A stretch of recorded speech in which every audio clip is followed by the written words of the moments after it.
It's Hutch time. Yeah, that's fine. And those people are enemies to my country. That's fine. There are people that are legitimate communists and legitimate Nazis. Why the fuck would I care about what they think? I'm an American and I believe in the American Constitution. I say the Democrats have already done it. The same thing that you use as... Do we skip ahead? And this is a 4-hour video. Should we skip ahead a little bit? Do you guys have a particular timestamp if any of you guys have seen this video? Do you guys have a particular timestamp? No, let's watch all 4 hours. Listen, I've got some Arc Raiders to play, okay? I'm on the clock here, okay? I'm almost done with my expedition, okay? Just watch at 1.5 times speed. 1.5 times speed for Destiny? That seems kind of silly. I think the panel technically ends after 1 or 2 hours. All right, we can just... Excuses for restraint on the left, the Republicans use as excuses, as reasons to act on the right. They say, Megan Talley... That's why they're losing and I'm winning. They're not losing. They won the second election. They won the second election. What are you talking about? Oh boy, I'm going to get so triggered by this. Because that right there, Destiny is just unequivocally wrong. I don't know what to say about that. When does it get to that point? I want a timestamp for that quote right there. Oh, he's going to be, look, we're winning. They're losing in the polls and we're going to win the midterms, which is all true, but... He said Democrats are not winning. The Republicans right now are winning. I need a timestamp on that. Can you center the window, please? It's just, I don't know why he did a fucking ultra-wide aspect ratio. You never really see that. Today? I gotta reach out to Prime too. That's the other thing. He wanted to talk one-on-one. I don't know how to reach out to him because I don't think he's active on Twitter. I don't know if he has an email address. If you guys know, if you guys are Prime Kai's chatters, tell him to reach out to me. Or you know what? I might actually, I can have Wick put us in contact. Or wait, no, I can have Soypol put us into contact or whatever. The President of the United States tweeted out that members of Congress were guilty. Hold on, yeah, you're right. I got to do something about this window. It's going to drive me insane. Let's do display capture. Wait, hold on a second. Minimize that. Minimize that. Boom. Boom. Boom. Boom. Boom. Got him. That is what my monitor looks like, guys. That glorious super ultra wide. Switching to super ultra wide has been like the best thing I've ever done. Just to be clear. All right, and we'll do that. I like this aspect ratio. Give me that cinematic aspect ratio. I support it. All right, then we'll do that. Bring that down here. There. Look at that. Like I'm watching a Nolan film or like a Quentin Tarantino film. Of sedition and should be hanged when they reminded U.S. servicemen and women that they should... I play Arc Raiders in 32x9. It's incredible. Like no one can ever sneak up on me when I'm breaching and looting a like a fallen Arc thing or whatever. True. I had people tell me like don't get super ultra wide, not enough games support it. People were telling me like you're not gonna like it, bro, and it's like the best thing I've ever done. Same. You don't know gaming until you played modded Skyrim in 32x9. It's fucking incredible. Or like Cyberpunk. Dune Awakening. Like, but Arc Raiders is just like a gorgeous game. And it's incredible in super ultra wide. It also gives you like a crazy advantage. Okay. 100 and it's pretty fucking good. All right, sorry, we're getting sidetracked here. Disobey illegal or unlawful orders. The question becomes, when Democrats retake the Senate, the House, the White House, when we win, what should be done about those who are currently in power and those who have supported those who are currently in power? What should be done with them who have broken the law or hinted at wanting to break the law, all these things? Should we, for the good of the country, come together, move on, move forward? Or should we have a Nuremberg-style kind of trial and hold these people to account to the fullest extent of the law? We're going to talk about it today. We've got some great Nuremberg trials for the Trump administration? First guess we're going to give it to is Staxium. Staxium, give us what you got. Just kidding. Hey, yeah, I was hoping to maybe hear from them to understand what exactly I'm attacking because it kind of depends on their positions. So I'll just kind of swing wide and say that Trump has been laying ground for the possibility of corruption by providing coverage for his political allies. I'll point to people like Roger Stone. I'm so sorry. Lyndon Batman, are you still in Twitch chat? Happy Thanksgiving, Papa Hutch. Haven't checked in a long while due to channel turning political, but I hope you're doing well. Let's go with the blue sweep in November, especially Mamdani. Let's keep it up in 2026. London, London, are you still in here? He hadn't stopped by. Oh, you are still in here. Thank you, buddy. Him pardoning January 6 rioters, him pardoning George Santos. He's provided coverage for those who give him money. I'll point to his corruption with the meme coin. That's right. He was the guy that was asking, bro. Oh my God. Like this was the guy that was asking Charlie Kirk the question when he got shot. This guy here. The guy. Shit. Imagine that, bro. And I also want to point to that when he was asked why he was pardoning CZ, Trump simply said, I heard it was a Biden witch hunt, but I don't know who that is. And it seems like there are likely a number of people who are feeding the president information to curry their favor. I can focus on specific key members of his administration as to who specifically I think that we should be targeting. I guess maybe that sounds like Was that Skyrim music that I just heard? Extreme word, but I don't feel like it's an extreme word. But I will say that according to a Washington Post analysis, sorry guys, I'm just gonna. Trump riding the thing. Yep, Who's on his I side? think I'm on. He's on my I think I'm side? on Steven's side. Yeah, I'm on your that's side. him. Okay. Did I sound like I was not on your side? Well, you were like, I don't know what that is. Okay, that's fine. Okay, just Well, I think Charlie Kirk before you got killed. Well, quote years ago. Like, I hope I don't think that. Go ahead. There needs to be people that are supporting me. But anyway, thanks so much. You may have. Oh, okay. I guess we'll go to Destiny then. There needs to be big memes. I think that there are 2 parts to it, 3 parts maybe. The first part is the insurrection for every single person involved in this administration, mainly for the point that none of the people that are supporting Trump now in office should be allowed to run for office ever again in the United States of America. That's the first thing. The easy way to do this also is if Trump starts pardoning everybody, well, if he's pardoning people, pardon is admission of guilt, charge him with insurrection. You can charge him. Is he memeing? Is that what this is? Is this a meme? No. I'm gonna assume this is a meme. There's a pardon, and now they qualify for being charged, convicted, and they've been pardoned the crime. Doesn't matter. The pardon doesn't get rid of the part of the 14th Amendment that would say you can't hold an office again. So fuck them. So that's number 1 and 2. Okay. Number 3, the smallest criminal thing, investigate every single person who's part of this administration and get as much out into the open as possible. I think the important thing about stuff like Nuremberg, the important thing about these big public trials is there needs to be a public accounting of everything that's happened. And for whatever causes lead into people wanting to vote for Trump, they are absolutely fed into by the misinformation and by the historical rewriting of everything that's happened. And we need to be able to have an honest account of what's happened historically. Right now, half the country doesn't believe that Trump lost the 2020 election. Like, we can't go forward in an environment like that and simply 3 of spades. Cheers, buddy. Thank you. Thank you so much for 9 months. changing Oh leadership. no, Driznar. Thank you for the gifted sub. In the Conservative Party is not going to undo all of the incorrect things that Republicans believe have happened. Trump was not a mistake. Like, Trump was a natural consequence of Republican demagoguery and Republican rhetoric and Republican strategy for the past 3 decades. It's no surprise we wound up here, and to act like it would be to ignore the fact that Trump 2 could come, right around the corner. True. Okay. That was a lot of truth does bombs. that educate everyone on everyone's position, or is everyone clear now? Can we move forward, or do we need further edification? Stay Lunar. What is this music I'm hearing in the background? I think he has a game open in the background. Is that what's happening? Nope. We will get it as we continue. I'll ask a question if I can, please. Right. So, Stephen, hello. It looks like he's playing a game. Is he playing? Nope. What's he playing? I hear something. Hi.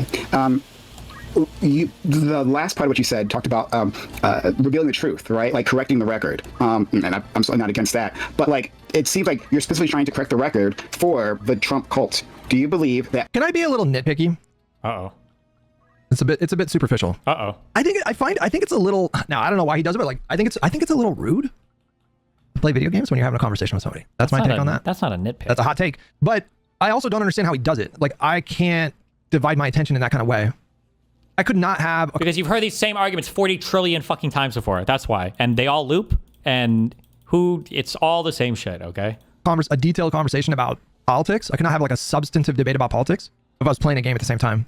My mind does not work that way at all. But it comes across as a bit dismissive. Good. Because these opinions should be dismissed. That's the vibe I get. A bit dismissive. I mean, I have diagnosed ADHD, and there's no way I could play a game and have a conversation with someone at the same time. You got some of you guys, the old school viewers will remember when I'm playing games, I don't interact with chat like at all because I get very immersed.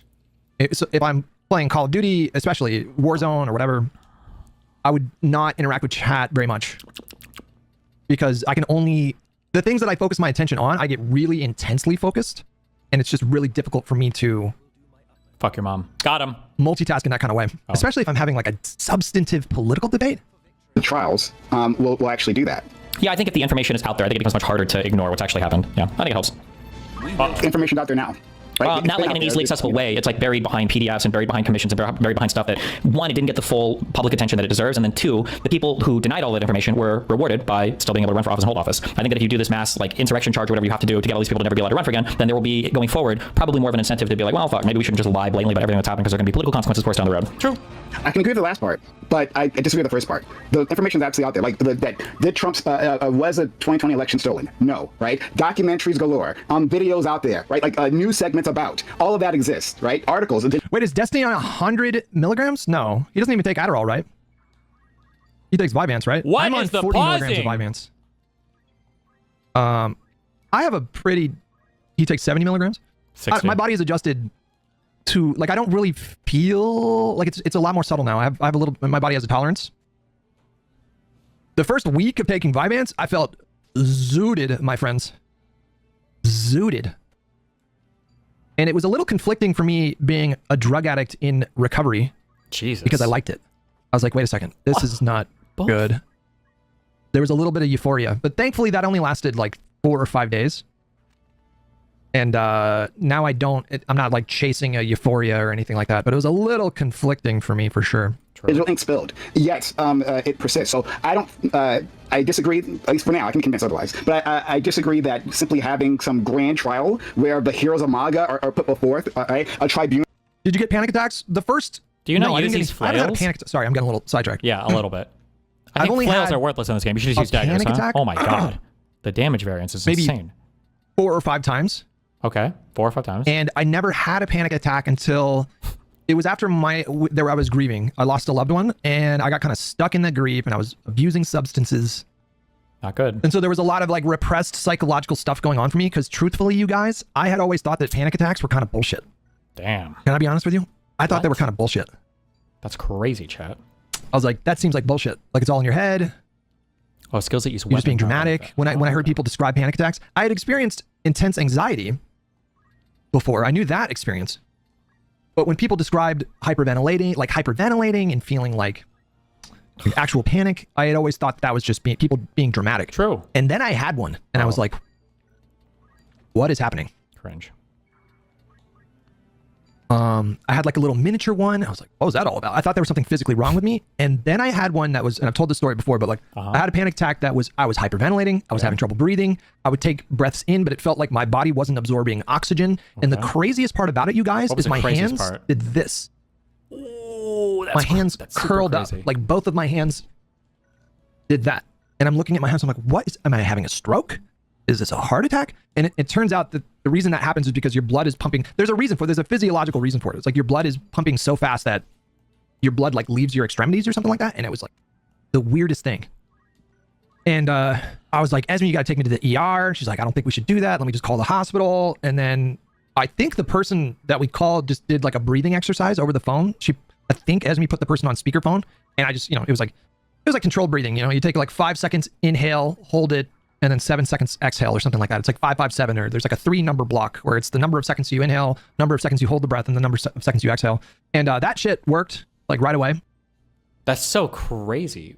Because usually when I go into when I was having issues with panic attacks and I would go in and I would ask for suggestions, they would always say you probably want to do breathing exercise for about 6 to 7, 6 to 7, 6 to 7, 6 to 7, 6 to 7. Like 2 minutes later, I was rattled, but I was not. The panic attack was like gone, and that happened a few more times, and that was the catalyst that got me to stop using substances and start talking to a therapist. But panic attacks are no joke. That shit was horrifying. I thought I was dying. I thought I was legitimately having a stroke. And it wasn't until a few years after that I got the prescription for Vyvanse, and I was worried about the anxiety for taking Vyvanse because, I was just afraid. Because Vyvanse is slow release, it can last anywhere between 10 and 14 hours. Like it's not like Adderall. I think Adderall is much more acute, and so if you take too much Vyvanse, it's like a bad acid trip. Like you're on that, you're just riding that wave for 10 to 14 hours, and so I was nervous about that. And when I first took the Vyvanse, I could feel that anxiety, but then ironically, and I'll stop after this and we'll get back to the video. Skip Disclaimer, this shit. No! I am not giving you guys advice for medication. I'm taking medication I'm not advice. suggesting that people take Vyvanse. If you have any ADHD concerns, talk to your physician and whatever. This is the most important part of the video, guys. But what ended up happening, it was like the opposite. The Vyvanse that I took actually... Major Allsham asked me, what are some side effects of Vyvanse? The most common side effects of lisdexamfetamine, also known as Vyvanse, are trouble sleeping, nausea, stomach pain, muscle constriction, vomiting, loose Big dick bowels, syndrome. diarrhea, dizziness, weak bladder, anal leakage, impotence, and others. Consult your doctor. Christ. It definitely Leaked my ass. Just kidding. reduces sensation down there. But it didn't make me impotent, but... Okay. But to be honest with you guys, I kind of needed that. Okay. I kind of needed a little less sensation down there. Okay. Cool. I used to be like a 45-minute champ in my 20s, just a young bull. Not so much these days. What ended up happening is it helped with my anxiety. Type shit, guys. That was strange. I was not expecting Type shit. that. And it did it in an interesting kind of way. Interesting, such a bullshit term. Okay. I'm sorry. We're almost getting back to it. I don't think it physiologically, the chemicals themselves like led to a reduction of anxiety. But what ended up happening is I started taking the medication for ADHD and I started functioning on a whole new level. Okay. It really did, I would say, dramatically change my life for the better. And so it gave me a newfound kind of confidence. Okay. Type shit. And that reduced my overall anxiety. Okay. So that was interesting. I wasn't expecting that. But that rant started because somebody asked me if I was concerned that Vyvanse would give me a panic attack. And it ended up helping my anxiety quite a bit. I haven't really had like intense anxiety in a really long time. Okay. I believe streamers discovering amphetamines is partially to blame for that shortage last year. Maybe. Okay. Maybe. I used to really gas out at about 4 hours into the stream.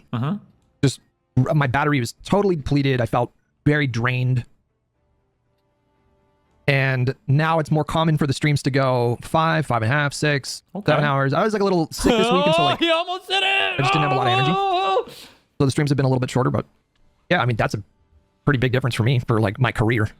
Going 50% longer in streams is a pretty big deal. But yeah, anyways. Cool. You know, where they can be, where Fox News can position them as heroes against the resurgent Democratic regime, right? I disagree that will necessarily lead to a brand new age of truth for the MAGA cult. No. Are you against criminal prosecution writ large? Absolutely not. No, absolutely not. I can assure you I'm not. Okay, what if we find like a number of Trump officials criminally liable? No, Stack, And, the thing that I'm pushing back against right now, is simply that the claim that he's saying this will edify the MAGA cult. I don't think that will. I'm not sure anything can actually do that. I think that if the Mar-a-Lago case would have gone through, I think that would have been very damaging to him, and it would have been much harder to deny everything that happened there. But a lot of people don't even know the details of it because that court case never happened. I don't think for that to happen. True. Okay, sorry, I just have to mute myself in 2 locations, but I do want to jump in. So can we separate out like a probability? I don't know if that's true. You know, I don't know if the Mar-a-Lago case went forward and Trump was found guilty of those. Maybe, I don't know. That's more. The Mar-a-Lago case is rough, and Americans don't realize how dead to rights Trump was on that case. The Mar-a-Lago, we'll go over that tonight as I prepare my notes or whatever. This is a rough one. There's a reason why I want to do this one first against Dinesh, because like having to own Trump's statements, like these are direct quotes, one of which I believe there's an audio recording of. At least one.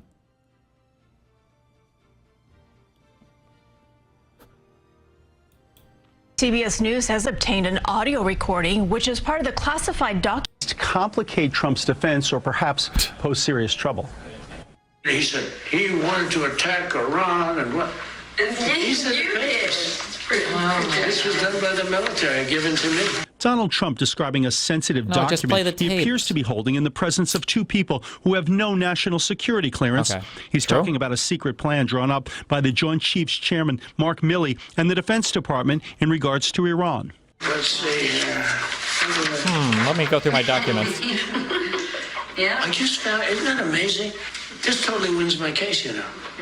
Except it is like highly confidential secret. When he says this totally wins my case, he means like vindicates him in the eyes of the American people. But listen to this. This is highly confidential. This is secret info.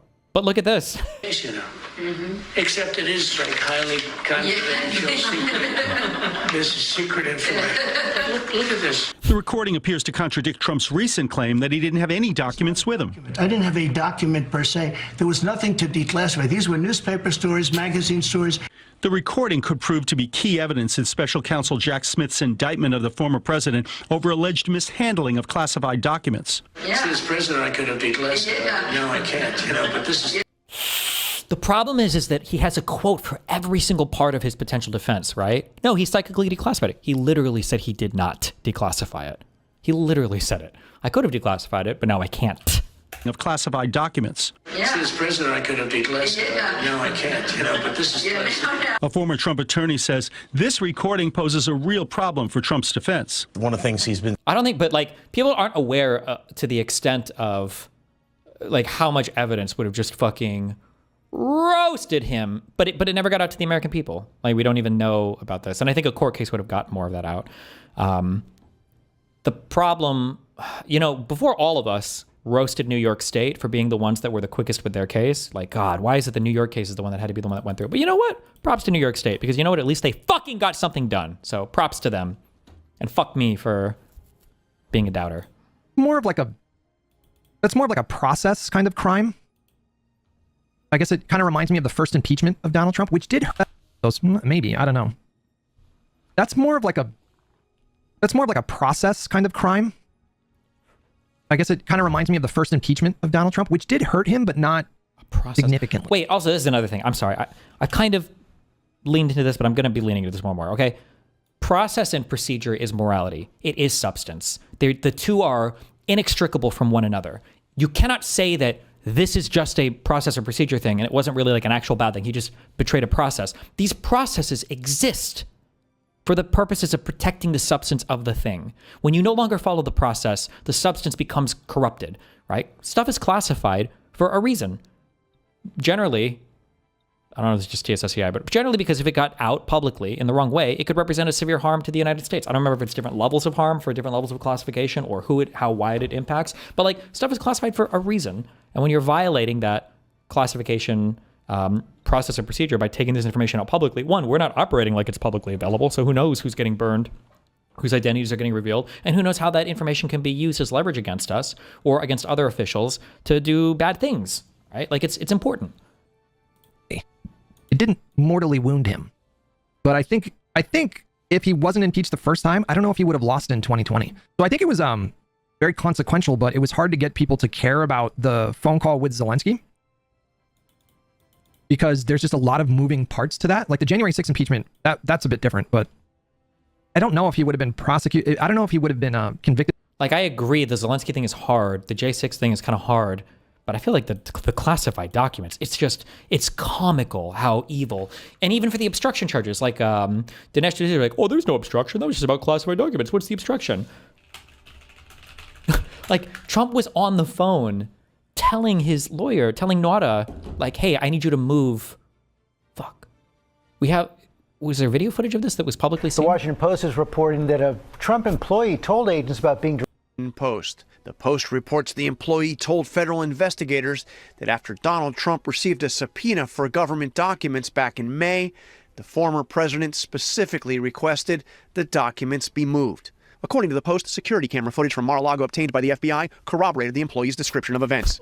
The Post reports that the is this footage? Did this leak? Did we watch this? I don't remember if this footage was ever made available publicly. Employee initially denied handling any sensitive documents, but during a second interview presented with the new evidence, the witness reportedly changed their story dramatically, describing moving the boxes at Trump's request. ABC News has not confirmed the Post reporting. The report raises questions of whether some of you guys need to stop being so doomer and retarded on everything. I don't like, I'll just stop debating or doing anything ever. I don't think anyone gives a fuck about classified documents, to be honest. Like, even if you got him on this, the prick is just going to go, okay, so what Biden did was worse, yada, yada. Then fight on that point, you fucking retard. What do you mean no one cares about classified documents? Hillary's emails were the #1 topic driving the entire media cycle in 2016. How are you going to sit here and say with a straight face, nobody cares about classified documents? It was the #1 fucking story for Hillary's campaign. Of course people fucking care about it. If they're made to care about it, so make them care about it. Don't just drop it immediately because you're already getting fucked in the ass by conservative media. Whether Trump obstructed justice and whether he tried to hide documents that federal officials had asked to be returned, documents that he had taken from the White House after he left office. Oh, fuck. Do we have videos? Is it just photos? We're standing by as Trump-appointed Judge Eileen Cannon is expected to hold 2 hearings. All evidence, what the prosecution says, supports their case. First of all, you saw those images of Walt Nauta, according to prosecutors. That Nauta was the surveillance video. This is where he is moving boxes before Corcoran and other lawyers were doing a search of Mar-a-Lago to be able to return those documents as ordered under a lawful subpoena. What we're also seeing, John, is one of the reasons, the major reasons why Judge Beryl Howell ordered Corcoran to provide testimony. A very unusual thing, as you know. He was a lawyer for the former president, and he was claiming, of course, attorney-client privilege. But here's what she wrote as part of the reasoning for ordering that. She said, the government has proffered enough evidence that the former president was using person 18, in this case, that's Evan Corcoran, as an instrument or as a front man to obstruct the government investigation or to conceal the documents. Again, of the documents case in Florida, I don't know if that would have edified like the Trump cult or enough of them to mortally wound him. Mindy with $5 recently got diagnosed with ADHD, got prescribed Vyvanse on 10 milligrams, making gradual positive changes mentally. Think I need a higher dose eventually. No. More. I started on a lower dose for, again, not advice. Talk to your psychiatrist. But I think that's normal. I think what I was reading is that it's normal to start on a lower dose for a couple months and let your body adjust.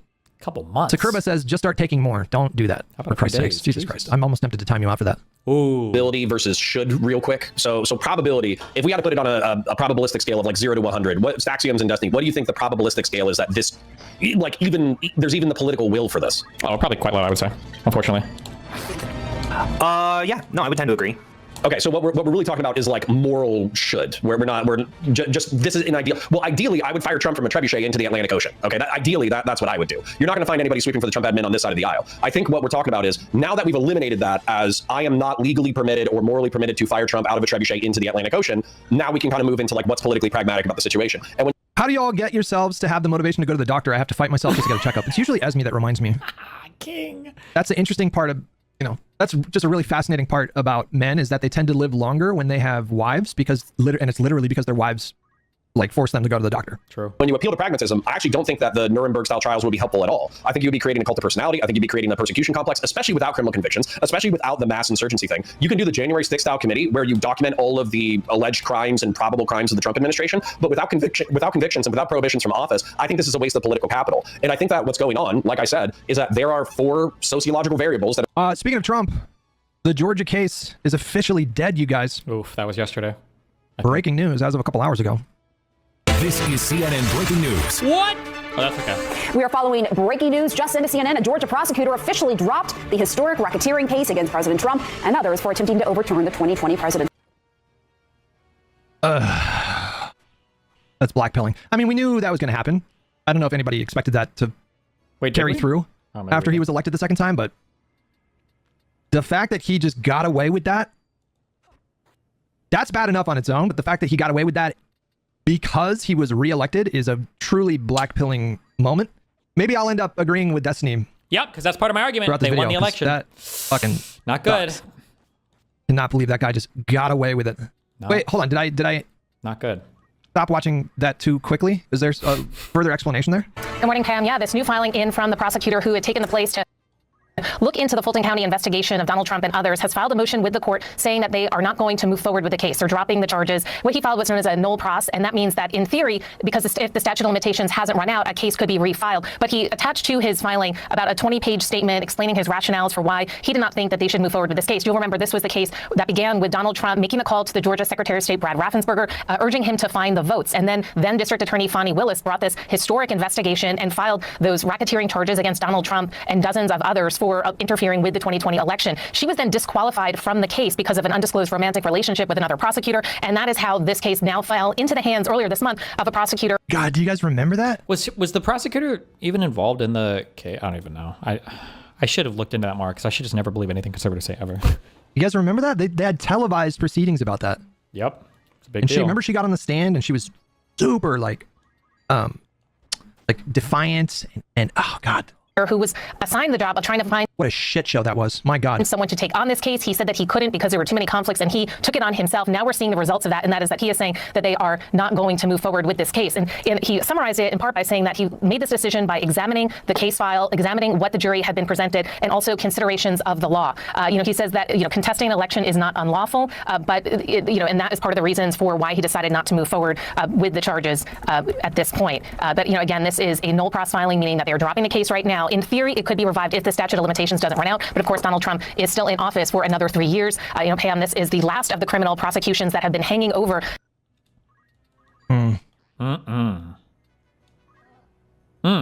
Acceptance, right? Just acceptance. God, grant me the serenity to accept the things I cannot change, the courage to change the things I can, and the wisdom to know the difference. I'm just going to accept it and move on. Okay. That are contributing to people being radicalized. And if we don't address those, and if we don't spend political capital on those, we're fucked. Well, I would say that one, these for the Mar-a-Lago thing, for instance, that would be a trial. Like, I'm sure there are chargeable offenses here that we can literally have a trial and have people locked up for. Number one. And number two, I think I would argue that one of the big things that is a sociological variable playing into the decision-making of these people on the right is that there really is no punishment for acting the most unhinged way possible. They're still allowed to hold office. They're allowed to lie with impunity. There's no punishment. Like, going forward, if there's not a reckoning, you would be an idiot as a conservative to not act in the same manner because you've constantly been rewarded for it. True. I don't agree with that, actually. There are political punishments for overstepping, and I assume there. Really, though? Were there? We're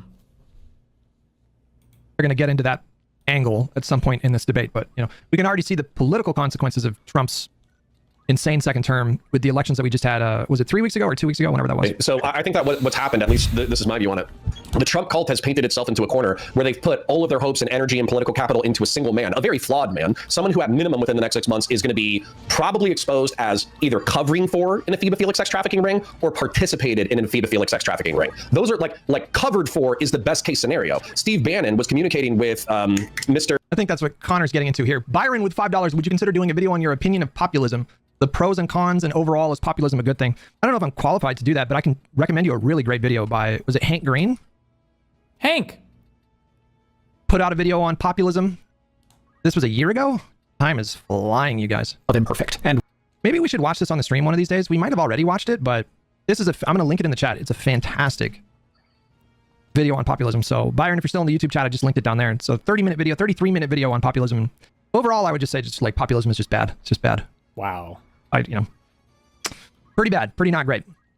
I need to pin this video that we're watching as well. Jeffrey Epstein as recently as 2017. Like, I think there might even be some text messages from 2019. And, Steve Bannon was Trump's campaign manager. So the whole point about this is like, he's about to take a huge black eye. In the midterms, the Republicans are probably going to get shellacked. And then when he's gone, there's nobody who commands the same level of Trump cult of personality. And I think J.D. Vance has been tapped on the shoulder as the next like MAGA prince. But I think that J.D. Vance is an infinitely more pragmatic person than Trump ever was. Yeah, I don't disagree with you, but it doesn't change anything I'm saying. Like, if you're J.D. Vance, or if you're anybody in the next part of the Republican establishment, whatever comes after MAGA, if you see that the last...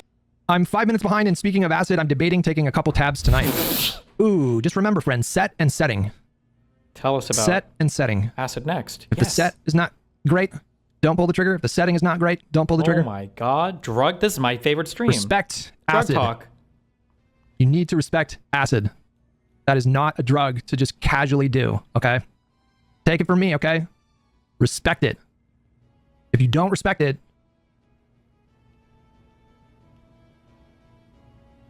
that can go real south. Okay. Okay. That can go real south. Okay. Okay. Acid trips are like, for me, everybody's body's different. For me, like the first 2 hours were always pretty unpleasant, I would say. I would always vomit every time Wait, my DoorDasher is holding my food hostage. He picked up the food and now he's like driving the complete opposite direction for like 5 miles. What the fuck is he doing?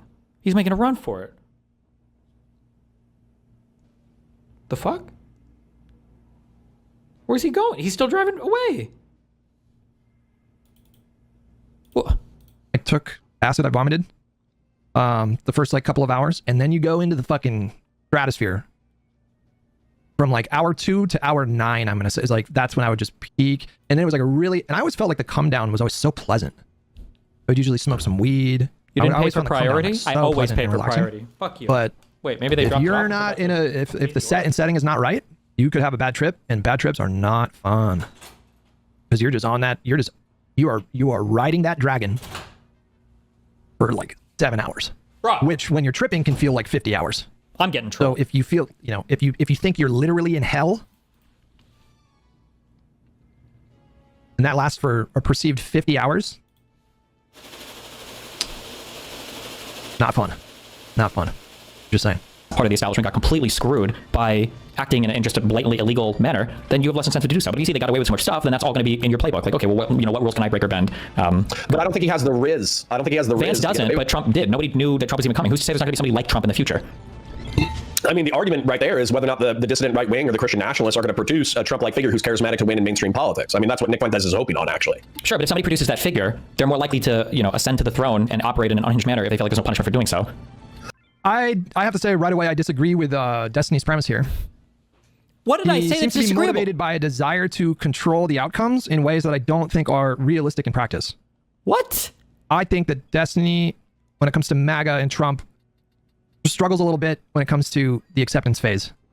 But the very proposition that you can punish, the idea that you could punish Trump administration figures in a Nuremberg type setting, and the idea that this would lead to a diminishment of MAGA, I think is a miscalculation. If anything, I think there's a stronger chance that you would strengthen MAGA. No. He's going to say it. Oh my God. This is where he says it. Oh, they turned around. He's going to say it. Oh my God, he's going to say it. No, he's going to say it. Oh my God, he's going to say it.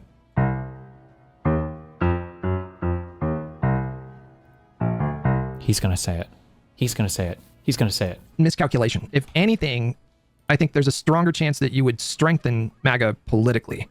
Oh, okay. He didn't say it quite as bad. Making them a martyr. And I'm not suggesting that the next Democratic administration needs to not prosecute. Like, if they find that Kash Patel committed crimes when he was FBI director, if they find that Pam Bondi committed crimes when she was AG, I don't know what kind of shield they have against prosecution. I don't know how the immunity decision from the Supreme Court carries over to cabinet members. Like, I really don't know. But I just don't see this outcome that Steven sees. I just don't see it in the same way. He seems to think that you can punish them out of power, and I just don't know. I don't know if I see that. Morning Dove with a tier 1 membership. Once Thanks so much, buddy. Out of power. Feel like you're adding stuff? Maybe. I guess you can't. That's what I'm getting from him. Blue Bear with 54 months. Thank you so much. We just are unable to Do have we just any let them break the accountability? law for the sake of politics? Well, I'm certainly not suggesting that. Just to clarify again, I'm not saying we should avoid criminal prosecutions. Oh, that's what it for example, after the first Trump term, there were people that were saying that Biden should pardon Trump for the sake of the country. I will say that I understand where that comes from. So I'm not going to be overly critical of that. I know that sounds absurd to a lot of people. I disagree with that kind of thinking, but I understand why it exists. There is an argument you can make. It's not like there would be no downsides to like the next Democratic president pardoning Trump, which I know that sounds insane. And I'm not suggesting that they do that, but the argument for why you would do something like that, there is some merit there. Okay. In terms of like healing the country a little bit, bringing us closer to a kind of bipartisanship that is these days a relic of generations prior. There is some validity to that. Ford did that for Nixon. Yeah, right. I understand. Yeah, that's we have an example of that. But everybody knew what he did was wrong. I think that the danger of doing something like that outweighs the benefits. The danger is that you just embolden MAGA to do it again in the future, like they are right now. I think that would be a mistake. But this idea of doing like a Nuremberg type trials, and holding people to account, doing televised trials, and exposing them for all these crimes, it assumes a rational electorate, and I don't know why you would assume that. One of the counter arguments that I hate the most that I hear people do is this idea of, because when people say this, then I immediately disconnect. Like, oh, okay. When they're like, oh, no, the average person can't understand anything. Oh, okay, then I don't care. In that case, I super don't care. We can do a monarchy, we can do a aristocracy, we can do an oligarchy, whatever. At that point, if you're going to tell me that it is impossible to communicate anything to the average voter, then in that case, why are we talking about anything? In my mind, this is the equivalent of somebody saying, when you start to debate something and they're like, oh, you trust schools to give you good research? Okay, well, what about the government? Oh, you trust schools and the government and the pharmaceutical? Oh, well, we're not going to trust anything. Well, you should just say at the beginning, we couldn't waste our time with a fucking debate, right? Okay, fine. Whatever you say, you're right, I guess. Because I literally can't bring up any source that disagrees with you because you're going to say you don't trust any of them. Like, at that point, the conversation is moot. So if you're going to run with this thing where it's like, well, I don't think the population is ever going to be able to understand that somebody did something really wrong, then it's like, okay, well, then why? But then we shouldn't be allowed to vote, right? We do not have a rational electorate. I don't know if we've ever had a rational electorate. They know stuff. Show them. Hutch, Biden already tried this approach. No, Biden never pardoned former Trump officials or cabinet members or Trump himself. Hutch, they got away with it the first time, and look where America is now. I understand that, but I don't. I think we've talked about this before, but I think if Merrick Garland on day one of Biden's administration, January 20th, well, I guess whenever he was confirmed, I don't know when that was, sometime in March or February, if the first thing that Garland would have done as Attorney General was announced a criminal investigation into Donald Trump, I think that would have backfired spectacularly. I think Democrats probably would have gotten... After January 6th? It might have actually been a red wave during those midterms. Like, at the height of Trump's you can't just entirely ignore the politics of it all. You can't just ignore the potential political implications for your decisions, which is why I'm sympathetic with Garland waiting a little bit before appointing a special counsel. I just think he waited way too long. I agree that Garland was the wrong choice. I understand why Garland was nominated and appointed, but I think he was the wrong choice in retrospect. He was too concerned with the political considerations. It's not that he was wrong to consider them entirely, but he was wrong. He considered them too much. The FBI knew that Donald Trump was blatantly breaking the law. Within a couple of months, the FBI knew that he was lying about the documents that he had. They knew that he was telling his subordinates to break the law. They knew that he was trying to destroy evidence. They knew that like 3 months into the Biden presidency, I think. I'd have to double check the timeline. Maybe it was like 6. What? I don't understand why you guys are so cocked.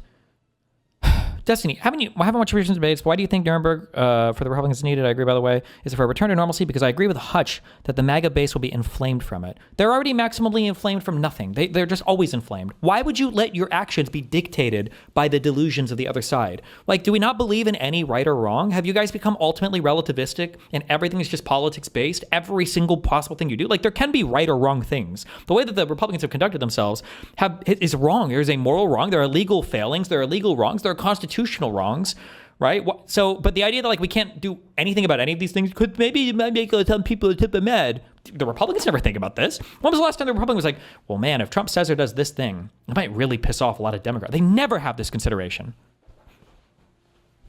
Ever. 6 months. But they knew pretty early on they should have done that raid, that FBI raid, right then and there.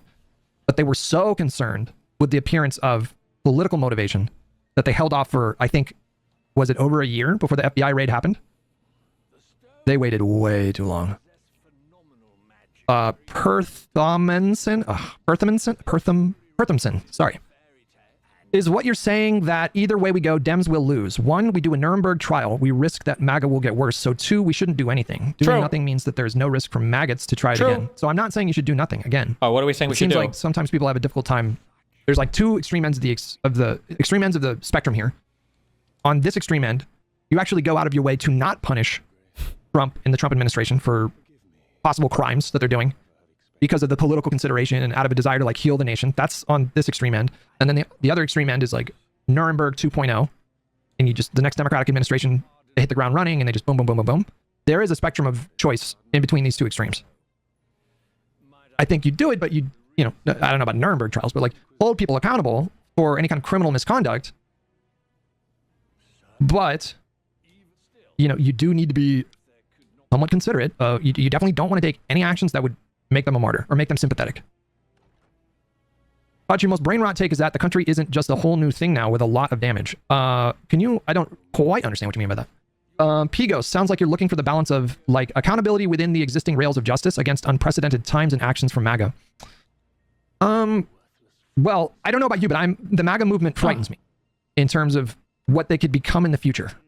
So we better the kind of groundwork kowtow that to they're them laying constantly. now could sprout into something truly nightmarish at some point.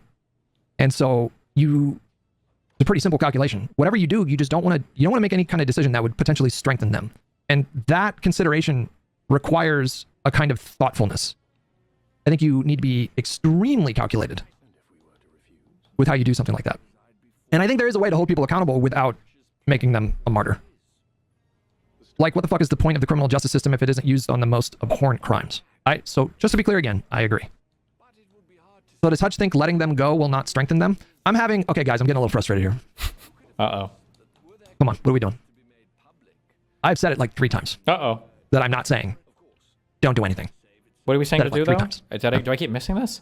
For the love of God, please listen to my words. Just explain how you would prosecute someone.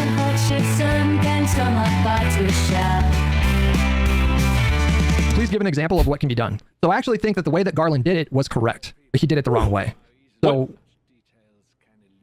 there's a couple things that would need to happen. Okay. There's a couple things that would need to happen to pass my smell test. I'll give you a really straightforward answer to your question, because it's a fair question. Uh-oh. Whatever happens in terms of, if there's a Democratic administration in 2029, whatever happens in terms of criminal prosecutions, if that happens, against previous Trump cabinet members or Trump himself, which I don't know how much you can do that, because I feel like we all understand that Trump is probably going to pardon himself and the entire cabinet on his way out the door. And so I don't know what that was going to look like. And if that happens, you can't, what do you do, right? But there's a couple things, I just have 2 conditions, okay? So the first condition is that the president, whoever the Democratic president is, they cannot be a party to it at all. They cannot be seen as being involved in that process or influencing that process at all. Okay. That's the first and foremost, that is the surefire way that you will immediately end up just strengthening MAGA politically. Okay. And you're also going to bog down your own administration in scandal and controversy, which will hamper your ability to execute on your agenda. I'm talking about like the hypothetical Democratic president. It's a similar kind of calculation to like Mamdani. So let the president focus on their agenda, their legislative agenda. Let the focus. So like Biden did. I guess this is kind of true because everybody, like in the conservative side, at least acknowledges that Biden wasn't personally directing Merrick Garland. Oh, wait, no, they did say that. They said that Merrick Garland was under the complete control of Biden the whole time, even though there's absolutely, even Pisco propagates that myth a little bit. They all say this. Huh. Even though there was a special counsel literally investigating Biden. Weird, huh? The president focus on what policies they can unilaterally implement with executive authority. That's all the president should be focused on in the, in that first like couple of years, typically when you have majorities to work with in Congress. So that's the first condition. The president cannot be a part of any of it. Wait, fuck, I need... The second condition is that it needs to be done, whatever happens needs to be done with a special counsel. Oh, because that helps so much. You can't have the attorney general getting up there and doing all these press conferences talking about like new investigations. It just, that is why the special counsel statute exists. Wow. That is the purpose of the special counsel. So whoever the AG is, if they want accountability for the Trump administration, then I assume that they would pick a special counsel who they felt was like a bulldog. Like Jack Smith was a phenomenal choice for the special counsel. And nobody thought he was rigged. So fast. So that's what I mean when I say Garland actually made the correct decision in terms of how he pursued that. He just waited too long. That was Garland's biggest mistake. Garland was not wrong to not want to be the figurehead of that investigation. Okay. And he chose a fucking bulldog. Like Jack Smith prosecuted people for war crimes in The Hague, and Jack Smith moved so fast. He had announced indictments within, how long was it? 4 or 5 months. Like his team, Jack Smith's team, they got working right away. Wow. And so if Garland would have appointed Jack Smith a year before, which is what I think he should have done, he waited literally a year too long, then I think Donald Trump would have faced a trial, would have gone to court, and I'm pretty confident that Jack Smith would have secured convictions. Herthumson with $5. Okay, now we have all the preconditions and maybe even the right guy. What should this person do? Let the law guide their decisions. Just do what Jack Smith did. What did he do? Nothing. Jack Smith put a team together right away. He got indictments. His team was obviously pretty competent. They had the benefit of criminal referrals from Congress. If you'll recall, that came from the January 6th subcommittee. And do normal very shit. Obviously took that referral seriously and just used their work to support a criminal indictment. Like Jack Smith did everything perfectly, as far as I understand.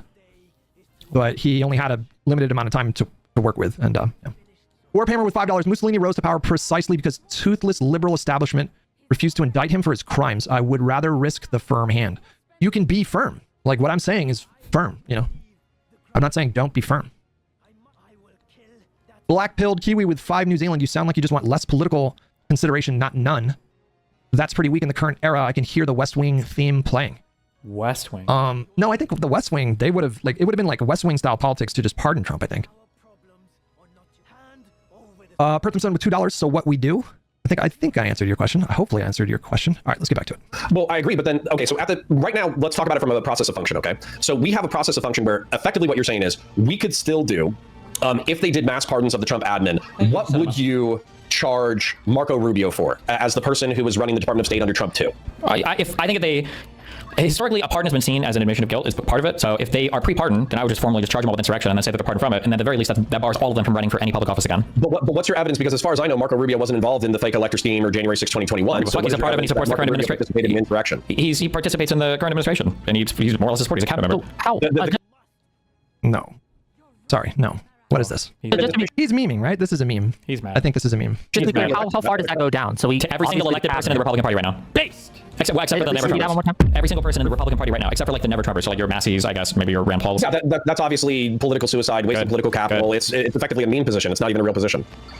Okay, I thought the meme position was where we pretended that the 2020 election didn't happen, and then we doubled down on every single thing we believed, but then we still managed to win in 2025. I thought that was a meme position. But... Are you saying even like state senators, like not even national positions? Yep. Yeah, so disbarring half of the political process is not an option. Yep. Wait a minute. So city council, right? You would say if they're Trumples, hell all of them. Get them. Well, city council people very rarely position themselves in party. But I mean, how people run, anyone who runs, he's saying anyone who runs on the R ticket, right? City council members usually don't have R tickets. I understand that. I'm saying, but the point is he's saying everyone, right? So mayors, right? Okay. Whatever. Anybody that supported Trump, if they weren't actively calling out the Trump admin, if they were ever playing into whatever, then they're part of it. Listen, I'm gonna let Brian talk, but it's genuinely hard to kind of parse through. It's like he's smiling and everything. It feels very memey to me, right? I know why I would feel that way. Why the fuck do you feel that way? What do you mean? Because I think that all of these people have contributed to an authoritarian regime that is the most anti-American regime in U.S. history that has almost brought our country to the edge of destruction. Okay, but at the same time, we have, when it comes to like the deportations of Andre Hernandez Romero or Kilmar Abrego Garcia, ultimately the courts were still able to reel them in. When it comes to January 6, 2021, and by the way, I'm not defending Trump. Again, I think we should fire him from a trebuchet into the Atlantic Ocean. But when you're talking about this process, Marco Rubio, to my knowledge, did not participate in January 6, 2021. And what he's guilty of is overseeing the decommission of USAID and PEPFAR, which is going to lead to approximately between 3 million and 14 million preventable. There was a report recently. I don't know if you guys saw it. I saw it. I did. It was all done on estimations. It was a New Yorker article. I don't know if you guys saw, but they project 400,000 dead kids already. Wow. From the USAID cuts. That's crazy, chat. We are now witnessing what the historian Richard Rhodes termed public man-made death, which he observed has been perhaps the most overlooked cause of mortality in the last century. Brooke Nichols, the Boston University epidemiologist and mathematical modeler, has maintained a respected tracker of current impact. The model is conservative, assuming, for example, that the State Department will fully sustain the programs that remain. As of November 5th, it estimated that USAID's dismantling has already caused the deaths of 600,000 people, 2/3 of them children. Damn. Now, I can't speak to this model. I don't know what went into this model. I don't know anything about the person who came up with the model, but this is just one projection. And they say it's a conservative estimate that USAID already, in less than a year, whenever USAID was shuttered, that was like 6 months ago. And just in the last 6 months, they estimate 600,000 dead, 400,000 of those being children, which sounds like it is in line with the other estimates that we saw that USAID would kill something like 13 million over the next 10 years. So if that was true, then that would be consistent with this estimate here, which is just a number that it's difficult to wrap your head around. We saw how disruptive COVID was, for example. Mm-hmm.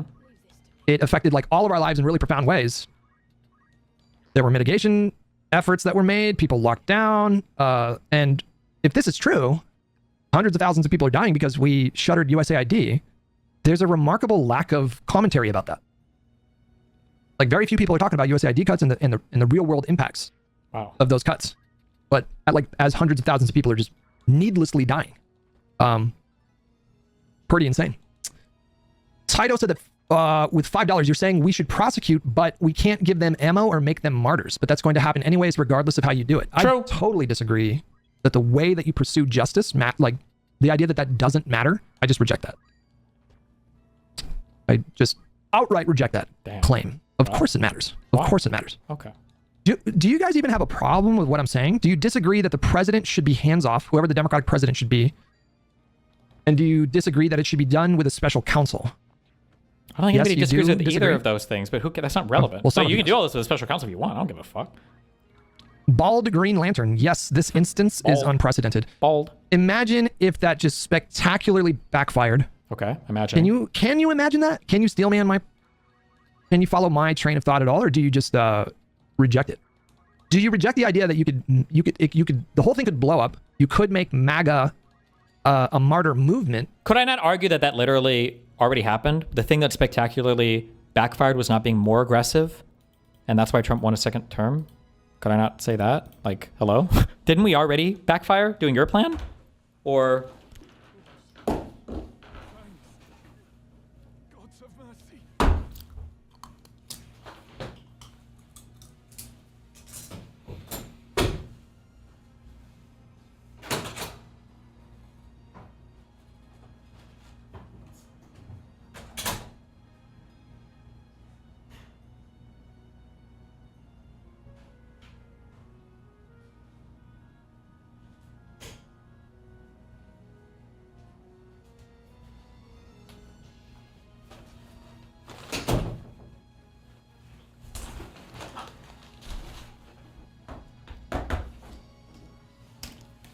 This motherfucker took way too long to bring this back.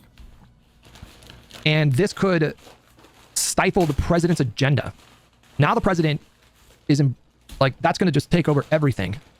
If the president is directly involved. What? How does he have to be directly involved? Who's asked for this? And that is going to impact the president's ability. What does this even mean for the president to be directly involved? I don't even know what that means. Who's even said anything about this? To deliver on their agenda. Why would you not want the president just entirely focused on their agenda? Why does it have to come from the president? This is what I want to understand from some of you guys in chat. Wait, why is that necessary? Who said this? How do you think that helps the process?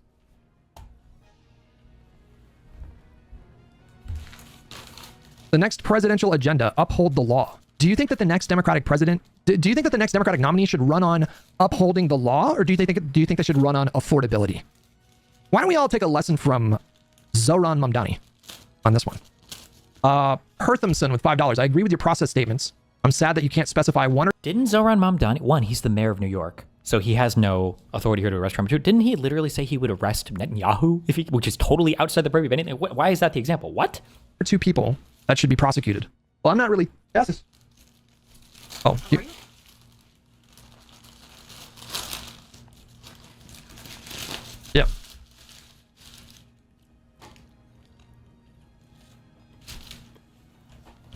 What?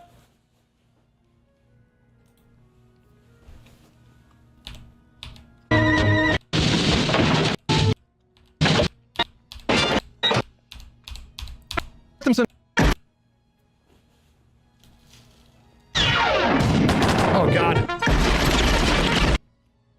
Oh, God. Perthamson, I'm sorry. So he said, I agree with your process statements. I'm sad to see that you can't specify one or two people that should be prosecuted. Well, what are we talking about here? What are we charging them with? Like, how am I supposed to know if Pam Bondi is, like, breaking the law? True. I have no idea. But if she did, then I would obviously want some accountability for that. It's on TV. Okay, so just give me the law. What do you mean? I'm not incredulous at the idea that the administration officials are breaking the law. She lied on her mortgage documents, I think. Pam Bondi did. I saw it with my own two eyes. I don't know what fucking statutes they could be breaking. I have no idea. I'll leave that to the special counsel, you know? Lopsided pixel with 16 months. It sounds like some of you guys are like less concerned about the particular statute that you think that people are breaking, and what you just want to see is just...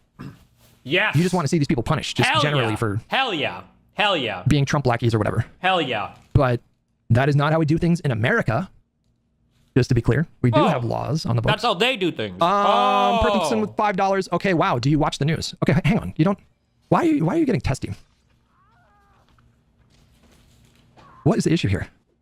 Just tell me what laws you think that they should be prosecuted for now, and I'll tell you if I agree. Jesus Christ.